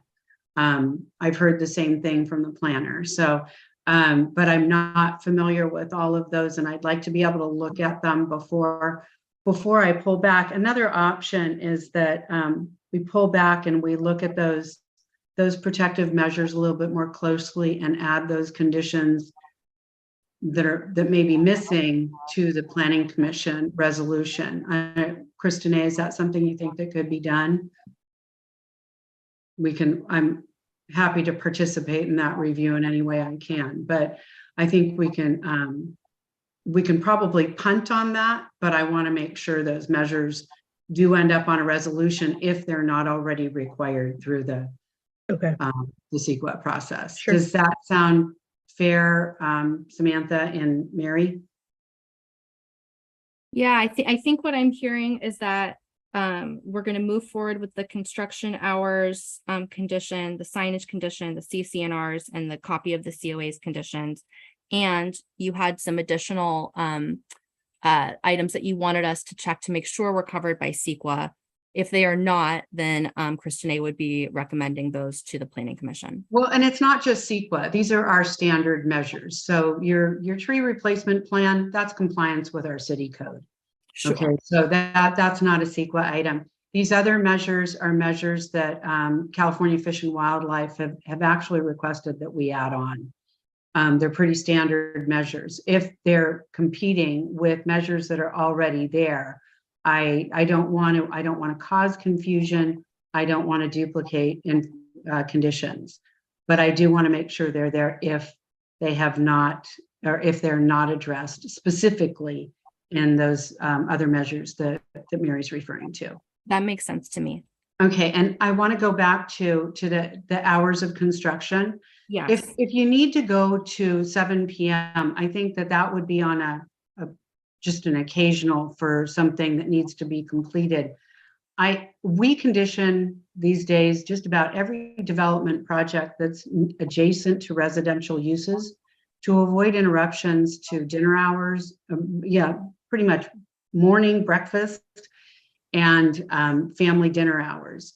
7 o'clock is a bit late. How about if we just apply that same, if there's something coming up that they're going to go into the evening hours, that we send a courtesy notice out to neighbors and let them know that that'll happen. Sure, we can do that. Okay, so let's go ahead and just keep those revision to the hours with the 5 o'clock. And then in the event that an exception is necessary, that the developer shall provide a 10-day notice. And I also want to add, you can also ask Christine or me or any other city staff member. Well, I shouldn't say any other city staff member, other planning staff to run the labels for you. It's super quick for us to do that, and we can forward them over to you. Thank you. Sure. And does that only includes exterior construction, Susie, or if it's interior only? It's specific to noise. So we could modify that and say noise or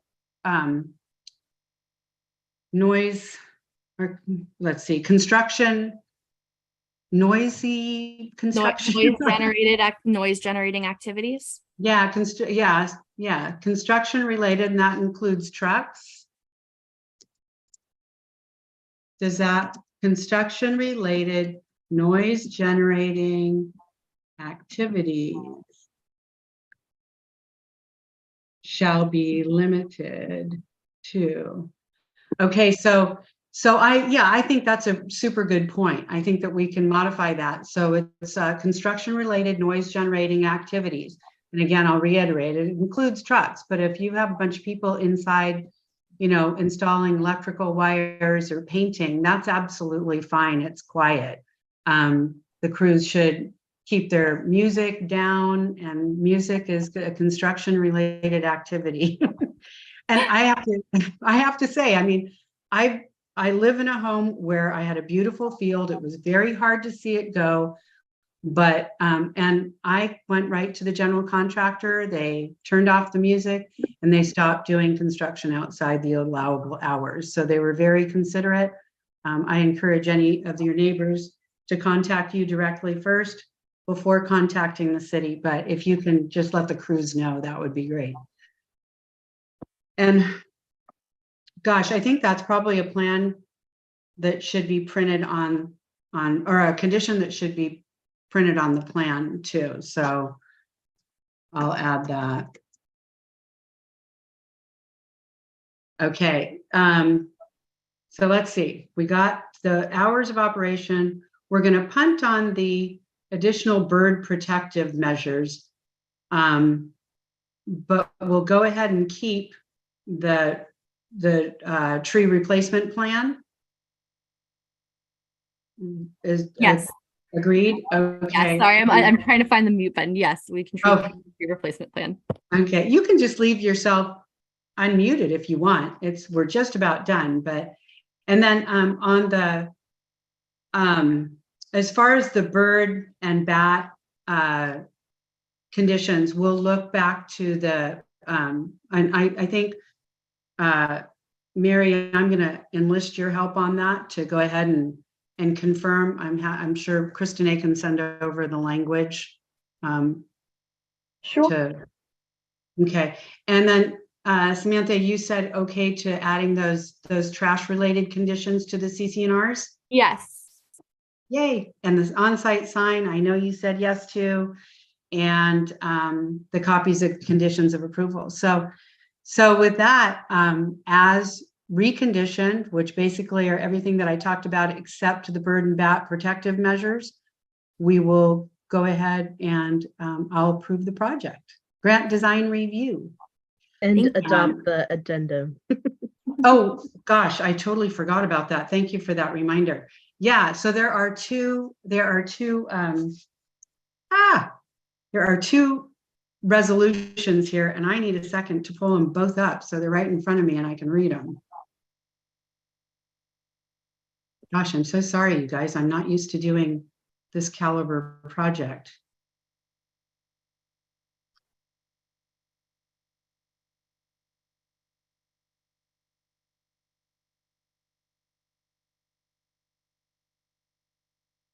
Almost there.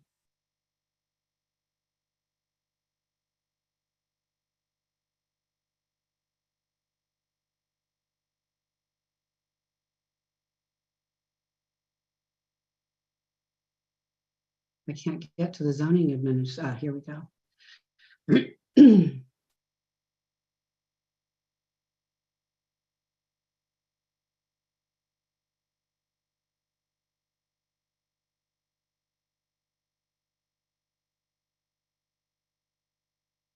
Okay, first resolution. This is a resolution of the zoning administrator of the city of Santa Rosa adopting an addendum to the certified North Santa Rosa Station Area Specific Plan Environmental Impact Report, State Clearinghouse number 20111022034 for the, oh, sorry, you guys. Thought that sounded a little odd. Retain. Addendum. Backing up. Okay. Retain, yes. A resolution of the zoning administrator of the city of Santa Rosa adopting an addendum to the certified Roseland area Sebastopol Road Specific Plan Environmental Impact Report, State Clearinghouse number 2016012-030 for the Britain Townhomes project located at 851 Britain Lane, Santa Rosa, Assessor's parcel number 035-063-035, file number MAJ 22-002 and PRJ 22-005, and waive further reading of the text. And I am approving that addendum, that resolution. And then the second resolution for design review. Resolution of the zoning administrator of the city of Santa Rosa approving minor design review for the Britain townhomes for the property located at 851 Britain Lane, Santa Rosa. Assessor's parcel number 035-063-036. File numbers DR 22-010 and PRJ 22-005 with the revised conditions. I will also be approving that. Thank you for your patience as I'm going through this. Thank you, Susie. And thank you. Take care, Samantha. And thank you, Mary. I look forward to watching the Planning Commission meeting. Thank you. Take care. Thank you, Kristen. Let's get back to my other PDF. Don't go far. The next project, item 5.3, is another public meeting. It's the LMC Santa Rosa project. And it again was found in compliance with a previously certified environmental impact report. This is for design review, reduced review authority at 3575 Mendocino Avenue. And the file number is DR 22-026. Again, the planner is Kristen A. Tumians. And Kristen A., we're halfway down. Take it away. Thank you, Susie. So this is LMC Emblem Santa Rosa, and it's a minor design review for a project at 3575 Mendocino Avenue. So you might be painfully aware of the history of this project site. It was badly burned in the 2017 Tubbs fire, the former Journey's End site.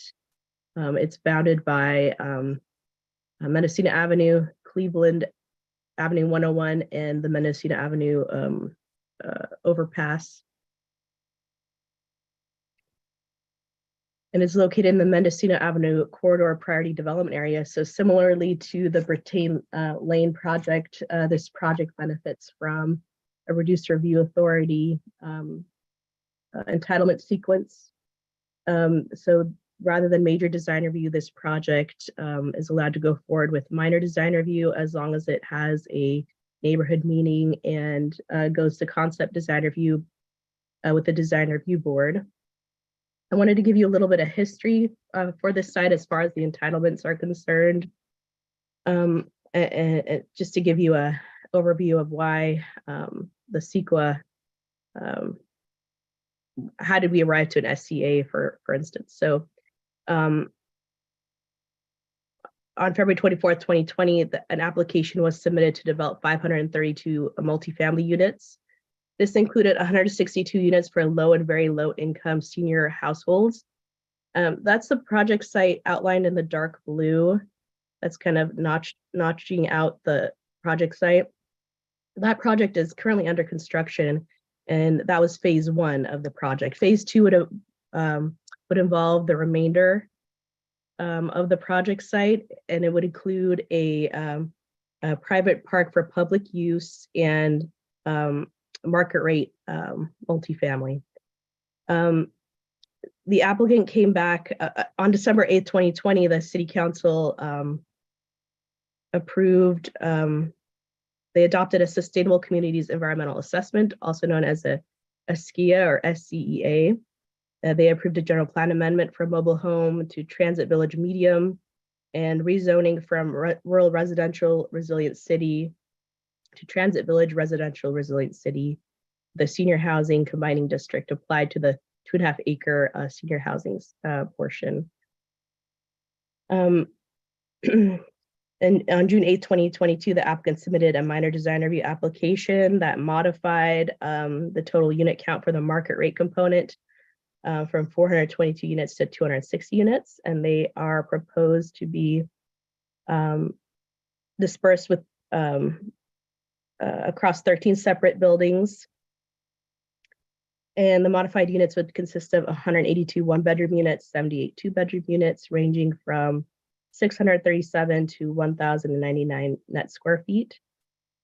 The project also includes approximately 5,000 plus square foot clubhouse that would include a fitness facility, leasing office, maintenance room, workroom, and outdoor swimming pool that's shown in the orange on your screen. And as I mentioned before, the required entitlements for this project would be neighborhood meeting, concept design review with the design review board, and then the minor design review that is before you today. And then just to note that there is an existing sound wall that goes along Highway 101. The applicant is proposing a retaining wall wooden fence along the Mendocino overpass to the north. And because of the park, there is no fencing proposed along Mendocino Avenue. And this, just to show you the unit mix on the proposed site and the parking spaces that are proposed, I believe they are over parked. There is a large trash enclosure towards the front of the site. I believe the applicant will discuss their plans for trash management. These are the elevations proposed.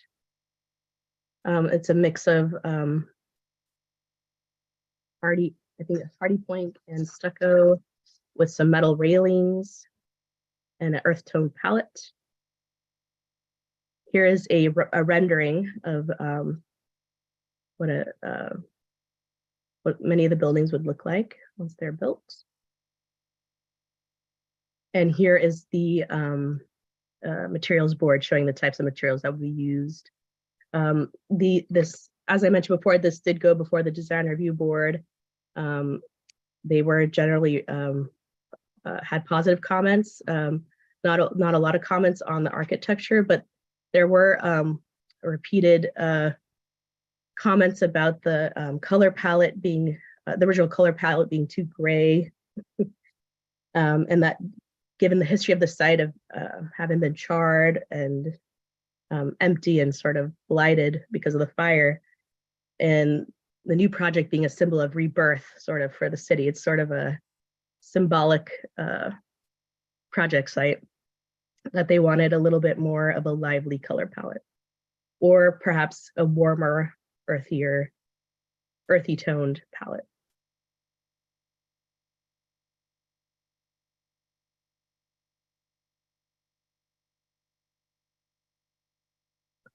So this project has an addendum to the SKIA that's before you, and staff is recommending approval of the addendum and approval of the minor design review. The applicant is here to answer any questions and to go over any site management, how they propose to manage the site once it's built.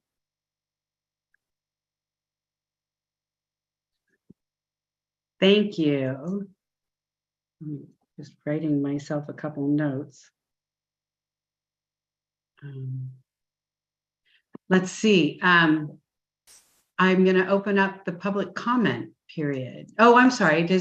First, before I do that, let me ask, does the applicant have anything that they want to add at this point?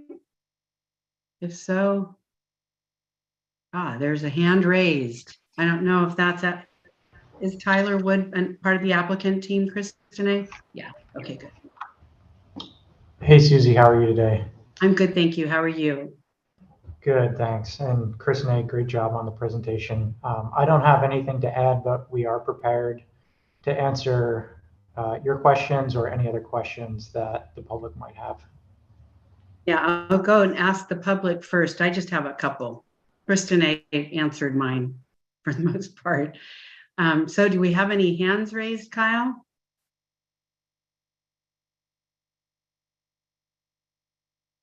If you wish to make a public comment via Zoom, please raise your hand. The raise your hand icon is located at the bottom of the Zoom screen. If you are dialing in via telephone, please dial *9 to raise your hand and *6 to unmute once called upon.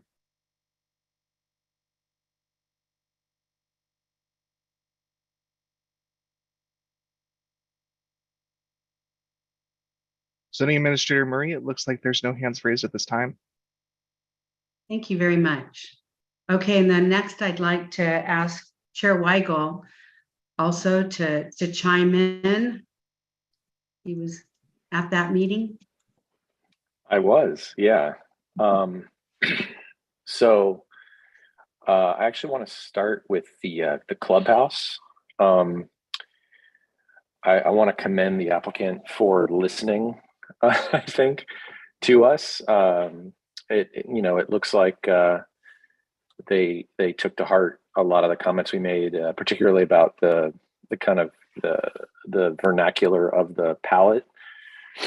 In the previous version, all the stone was a little out of place. And so it's great to see that they've integrated kind of the local serpentine and sire stone in various ways, either in stacked scenarios or in kind of a rubble stone configuration. So that's fantastic.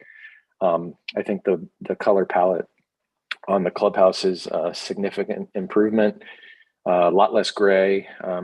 Introduction of the green is nice, and they've widened the siding, it looks like, based on the elevations. So the pattern doesn't feel as tight. And the introduction of the warmer beige tones is really nice. And then also the change from kind of gray windows to a brown is really nice. So really appreciative of that. And I also like the red color. I think if you go with the brighter kind of orange red they had before, it's going to fade horribly.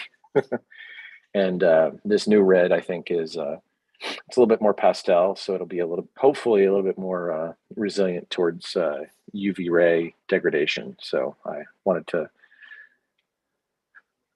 thank them for those changes on that clubhouse. And then that really translates then to the apartment buildings. They took that same note on the stone and they broadcast that across the stairway entries, which is really nice. And then the change of the color palette as well to kind of mimic what's happening at the clubhouse, but they've done it in a different way. And so there's a lot more brightness to the apartment buildings with the lighter stucco, which is great as opposed to the gray stucco we had before. My only concern on the apartment buildings themselves is on the end caps. I think we had a comment about trying to create a little bit of depth with the siding component that's running vertically. It appears that it's still flat, if you will. So while it is nice that the facade is broken up in materiality, it would be nice if that bump out, that the siding bumped out, excuse me, or furred out. I mean, they could just, the easiest way to do that would probably just to use a different size stud, frankly. And then my only other comment related to the architecture is, I believe we had a comment on the trash enclosure previously, questioning the usage of the CMU. And so I'm still seeing the CMU in the revised version, and compared with the palette occurring everywhere else, the CMU feels a little bit out of place, a little bit industrial. I know trash enclosures aren't the sexiest things in the world, but it would be nice if it was either maybe painted or a colored CMU block that fit within the context of the palette. And then also I have a question on the columns that are engaging the what appears to be a steel door. It looks like a different type of brick. So I'm unsure, and it's not on the pallet, the finish board, if you will. So don't exactly know what that is. So I wanted some clarity from the applicant. And then beyond that, I think this is by and large what we had previously seen. It was a good solution to the problem proposed to the developer, and it remains a good solution based on the economic constraints that they shared with us the last time. The original conceptual layout of this parcel was aggressive in a good way, trying to find a way to build a parking structure and build denser. But unfortunately, if memory serves, the economic component didn't quite work out. But we are appreciative as a board that at least a project was brought forward, and that the project in many ways serves some of the same concepts and issues that the larger, more dense project would have served. So I think that's it for all of my comments, Susie. Can I ask? Those couple of questions. I have a clarifying question for you. You were talking about the end caps, creating depth with a siding component and possibly just using a thicker or a larger beam or support beam. Was that just on the clubhouse, or was that on the residential? No, that was on the residential buildings. So on all of residential buildings, they're all the same, right? And they all have kind of a short dimension and then a long dimension. Mm-hmm. So in the short dimension, which in most of these is, I guess, there's a central bit. Buildings 1, 13, 5, 6, and 8 are all oriented east-west. So the east-west faces, and then buildings 12, 11, 10, 9, 7, 4, 3, and 2 are oriented north-south. So I'd be talking about the north and south elevations on those guys. So if you bring up, I don't know if Chris and I can do this. Yeah, there we go. Great, Chris, that's perfect. So Chris and I, if you could hover your cursor over there. Yeah, that green bit. Exactly. Yeah. So there is that nice entry point down below, which does project out, which is fantastic. That's part of, I believe, a hallway or a staircase. If I go to the plans, oh no, it's a little storage room, which is still nice. But it would be nice if we could get a couple of extra inches on that vertical piece above the little storage room that's in green. Does that make sense, Susie? Yes, that does make sense. Can you tell me the north-south building numbers? I'm sorry, I'm trying to open up the project plans, but they're taking their sweet time. Yeah, they're quite large. I was trying to open them on my city iPad, and that was not working. So they're on my work computer here. Okay, so buildings 1, 13, 5, 6, and 8. It would be their east and west elevations. And buildings 2, 3, 4, 7, 9, 10, 11, 12. It would be their north and south elevations. Okay. Yeah, and I guess you know, the way I would think about this architecturally, because the transition, I guess the other reason I'm thinking about it is it's kind of a constructability pain also to transition from stucco to siding all in the same plane, because they typically are not the same thickness, right? So if you can bump one or the other, it makes the transition easier and cleaner for installation. So I guess what I was trying to get at is there's a wall, so they're exterior walls, and it appears that they're 2x4 construction currently. They might be 2x6. And what the architect and the builder could do in those locations is just change to either a 2x6 or a 2x8 or even a 2x10, you know, just in that small little area above those storage units where that siding is. And then that wouldn't change anything else. across the building, the interior face of the gypsum board would be the same. I'm going to just have a little bump out. And so then that way they could actually create a corner with their siding and come back, and it would die into the stucco a little bit easier. It's just my opinion, having done a lot of transitions between materials. So it's Nice. just, yeah, I don't think the project lives or dies by it, but I think it will help them. And I think the cost is a moderate cost material wise, but it'll likely be saved on the back end via labor. Just my humble opinion. Thank you. I appreciate your humble opinion very much. And so I too have some questions, but I guess I can start. I'm going to start with that while it's fresh in my head and ask the applicant, Tyler, if that's something that seems like we could add a condition to just add some depth, I guess, or what's the opposite of depth, to pop out on that green strip on the end cap of the buildings. Is that something that you think could be feasible?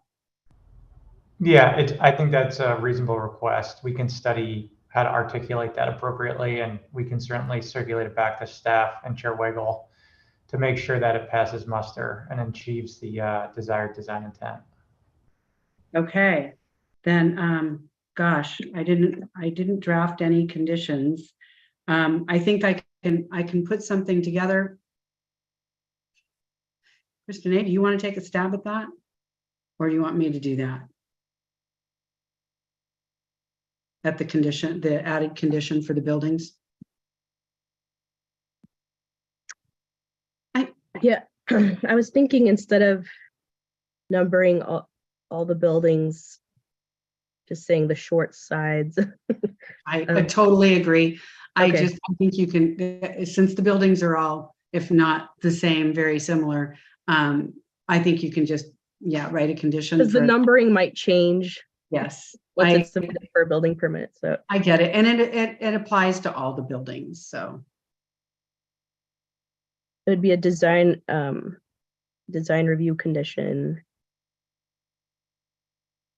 Yeah, to pop out on the end caps, pop out the green or the center strip. Yeah, Susie, I would just, I mean, if I, we write conditions all the time, obviously. But I would agree. I think what Christine is recommending is good. And if it were me, I would say on the short side of all housing buildings, residential buildings, apartment buildings, you could say it anyway. The horizontal siding component needs to pop out, or fur out. I would call it a fur out. And that the dimension is, I think irrelevant. But I would say substantial fur out. But I'm not saying that they need to go put a foot or anything. But I think 2 inches is reasonable to create both the shadow line and also the kind of the ease of material transition. I'm not familiar. Fur out, F-U-R-R. F-U-R-R. Okay. That's how I spelled it. I'm like, I don't have the time to go do my usual Google search. Anyways, okay, so that takes care of that. And let's see. I want to throw out a huge compliment. I mean, I don't know what plans were submitted for concept, but I thought that the elevations that I saw with the green and then the color palette with the red, I thought it's really nice. So I don't know where you started. It sounds kind of ashy, and it's really nice the way it's designed. I want to go to the trash enclosure next because Chair Weigel and he had some questions. I also have a question. I'm wondering if we could bring up the site plan and see the locations of the trash enclosures, but also the design. I don't remember seeing a person door. I'd like to add in a door so that people can go in and drop off their trash without opening up the large doors. And there may be an alternative plan that I just didn't understand. So Kristen or Tyler, if Kristen brings up the site plan, can one of you help me understand where the trash enclosures are? Yeah, I'd be happy to do that. I'll just wait for Kristen to pull up the site plan.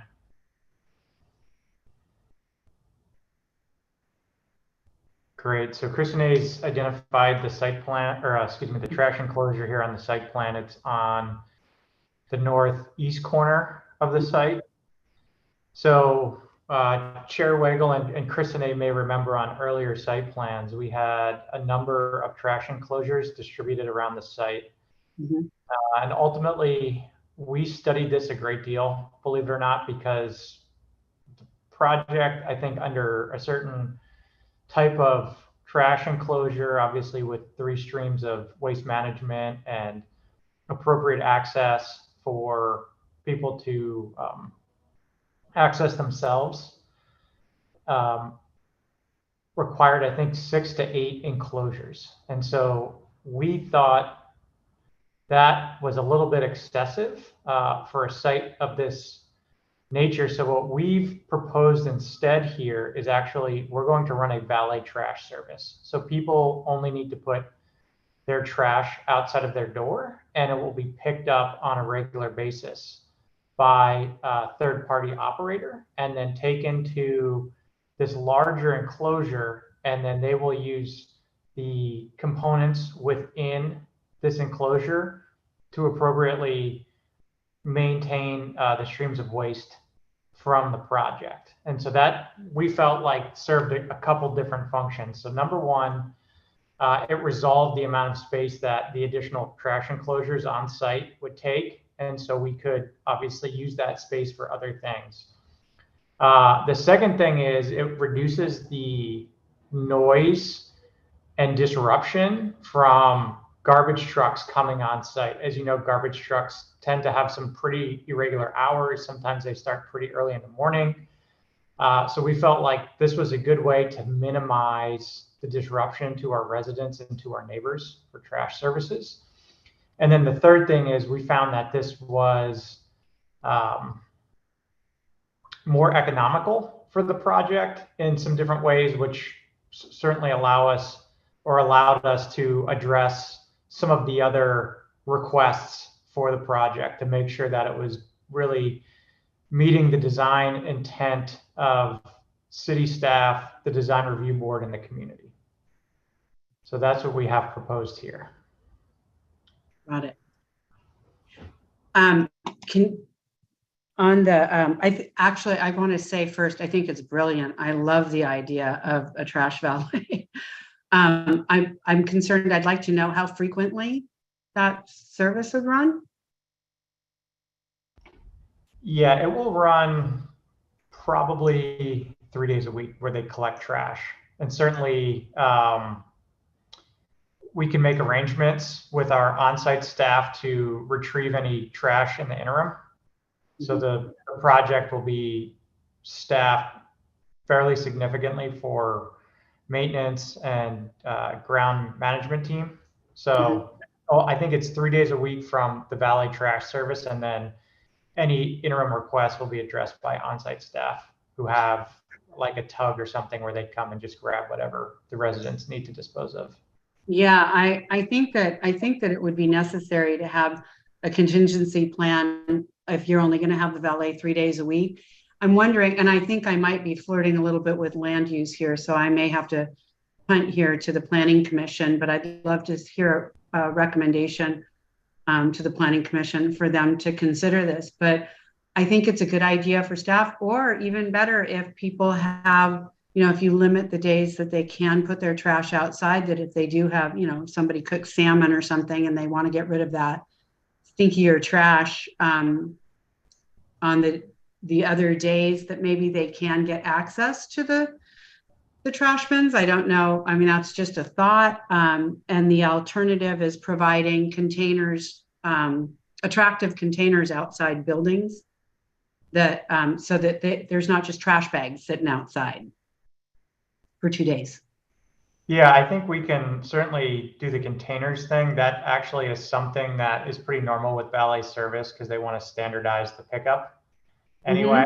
And certainly we don't want the condition of leaking trash bags outside of people's doors. We don't want that to become, well, it could become an issue in different ways. So that's kind of standard practice. And I would say for other valet trash services, it's pretty common for valet trash to be on a schedule, and that people generally are able to adhere to that. It's pretty, it's an industry norm.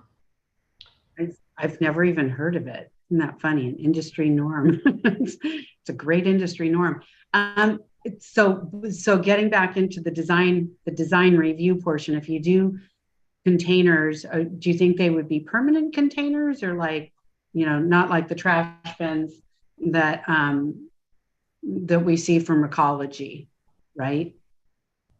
I guess if that makes sense. Well, they would be sized appropriately for a given household. And they wouldn't be a permanent fixture outside of the apartments. Obviously, that would run afoul with a number of different codes. So it's something that the resident has inside their home, and yeah, it would be like the regular trash bin, and then they bring it out. But it's just appropriately sized for the valet to be efficient in picking up the bins and disposing of them. Got it. So it would only be stored outside on the day of the valet pickup. Yeah, unless there's a special request, in which case, we're definitely sensitive to that. I would love to see just that plan, just to make sure that there's not, in terms of aesthetics, that it's just such a pet peeve of mine to see trash cans parked outside. My neighbors hate me because if they leave their cans out, I pull their cans up to their garages so they can't get in until they pull their trash cans in. But if we could get a copy of your plan, and I'm flirting with a land use thing, but if you could, Christine, please just refer my recommendation to the Planning Commission, I'd appreciate it. For just asking for a copy of that plan so we can just understand how it works. Hey, Susie, can I just interject here real quick? Yeah. So my understanding is that you're actually the final arbiter on this project. We're not slated to go to Planning Commission. Yeah, there's no map associated with this project. There was one on Brittain, but this one doesn't have a map. I'm confusing them. So then let's go ahead. If you don't mind, Tyler, if I can add a condition just that you provide a copy of the trash plan. It's not etched in stone. I completely understand that may change in time, but just so if other people want to understand that, and I do, I'd love to be able to direct other people to it when we see projects like this in the future. Yeah, we can certainly give you our waste management plan. That's something we have. And I also just want to acknowledge your sentiments about keeping the community in a cleanly fashion and not having people store their trash outside on a habitual basis. That would certainly diminish the living experience for our residents. So, you'll see conditions surrounding that in the plan to address your concerns. Good, thank you so much. I have no doubt about that. It's just something that I'd like to share it with other people. So I have a question about the park, and this is, you said, the public can use it. So there's a public access easement over the park? We're in the process of pulling that together, but yes, that will be in place. Cool. It's so necessary up there. I drove past the site and I could see, it's clearly under construction, and I was thinking, gosh, what about Christine explained the sound wall. I was worried about 101 traffic. I think parking is there a parking, do they have assigned parking spaces?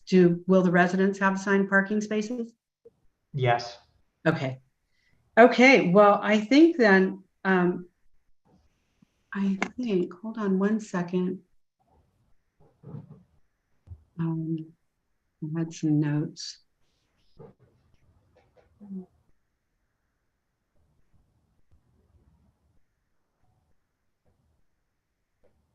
I think that's about it for me.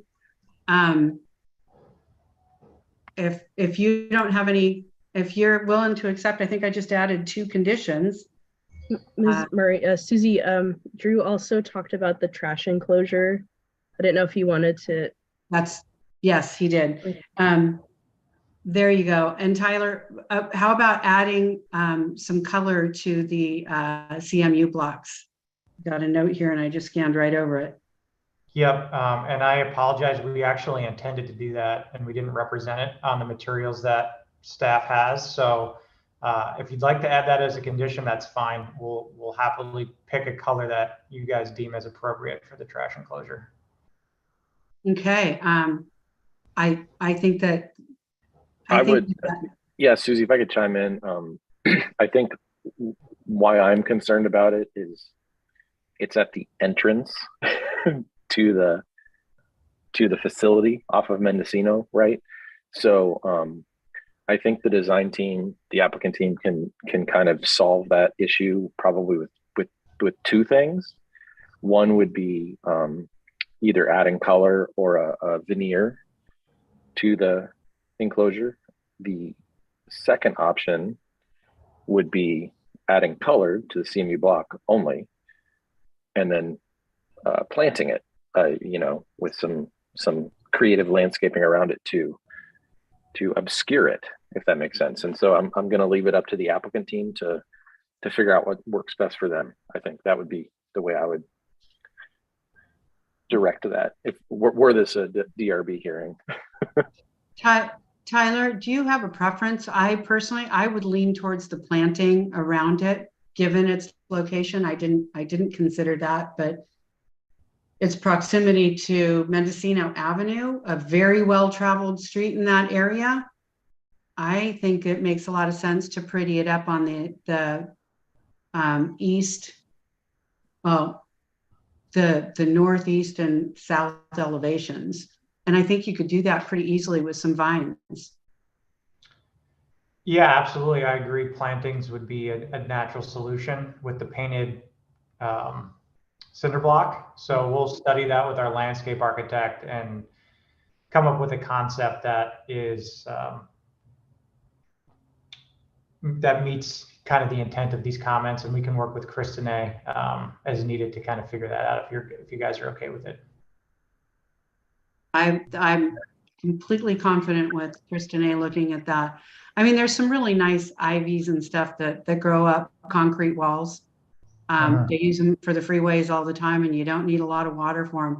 Another one is, I think, look at hops, but just a thought. Anyways, so with those conditions, and we've got 3 conditions now. We've got the planting around the trash area or the structure, and we have the end caps, the articulation on the pop out on the end caps, and then the trash program, just to understand that. And with those 3 conditions added, I will go ahead and approve this project. And like and let me read. On these reduced review authority projects, I want to get a little bit more. I want to read the resolutions, just like our design review board does. So the first resolution is a resolution of the zoning administrator making findings and approving the addendum to the Sustainable Communities Environmental Assessment, SCIA, pursuant to the California Environmental Quality Act for 3575 Mendocino Avenue project, file number DR22-026. Waive further reading of the text, and I will be approving that. And then the design review resolution. Resolution of the zoning administrator of the city of Santa Rosa approving minor design review for LMC Santa Rosa for the property located at 3575 Mendocino Avenue, Santa Rosa, assessors parcel number 173030033, file number DR026, with the 3 additional conditions. And I'll be approving both of those today. Like every other action that was taken today, this project has a 10 calendar day appeal period, which will expire on Monday, January 30th.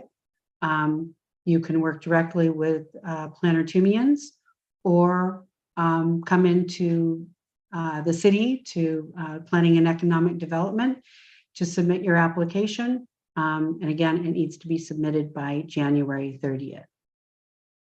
And I think that I'm going to be able to adjourn the meeting if I have to pull up my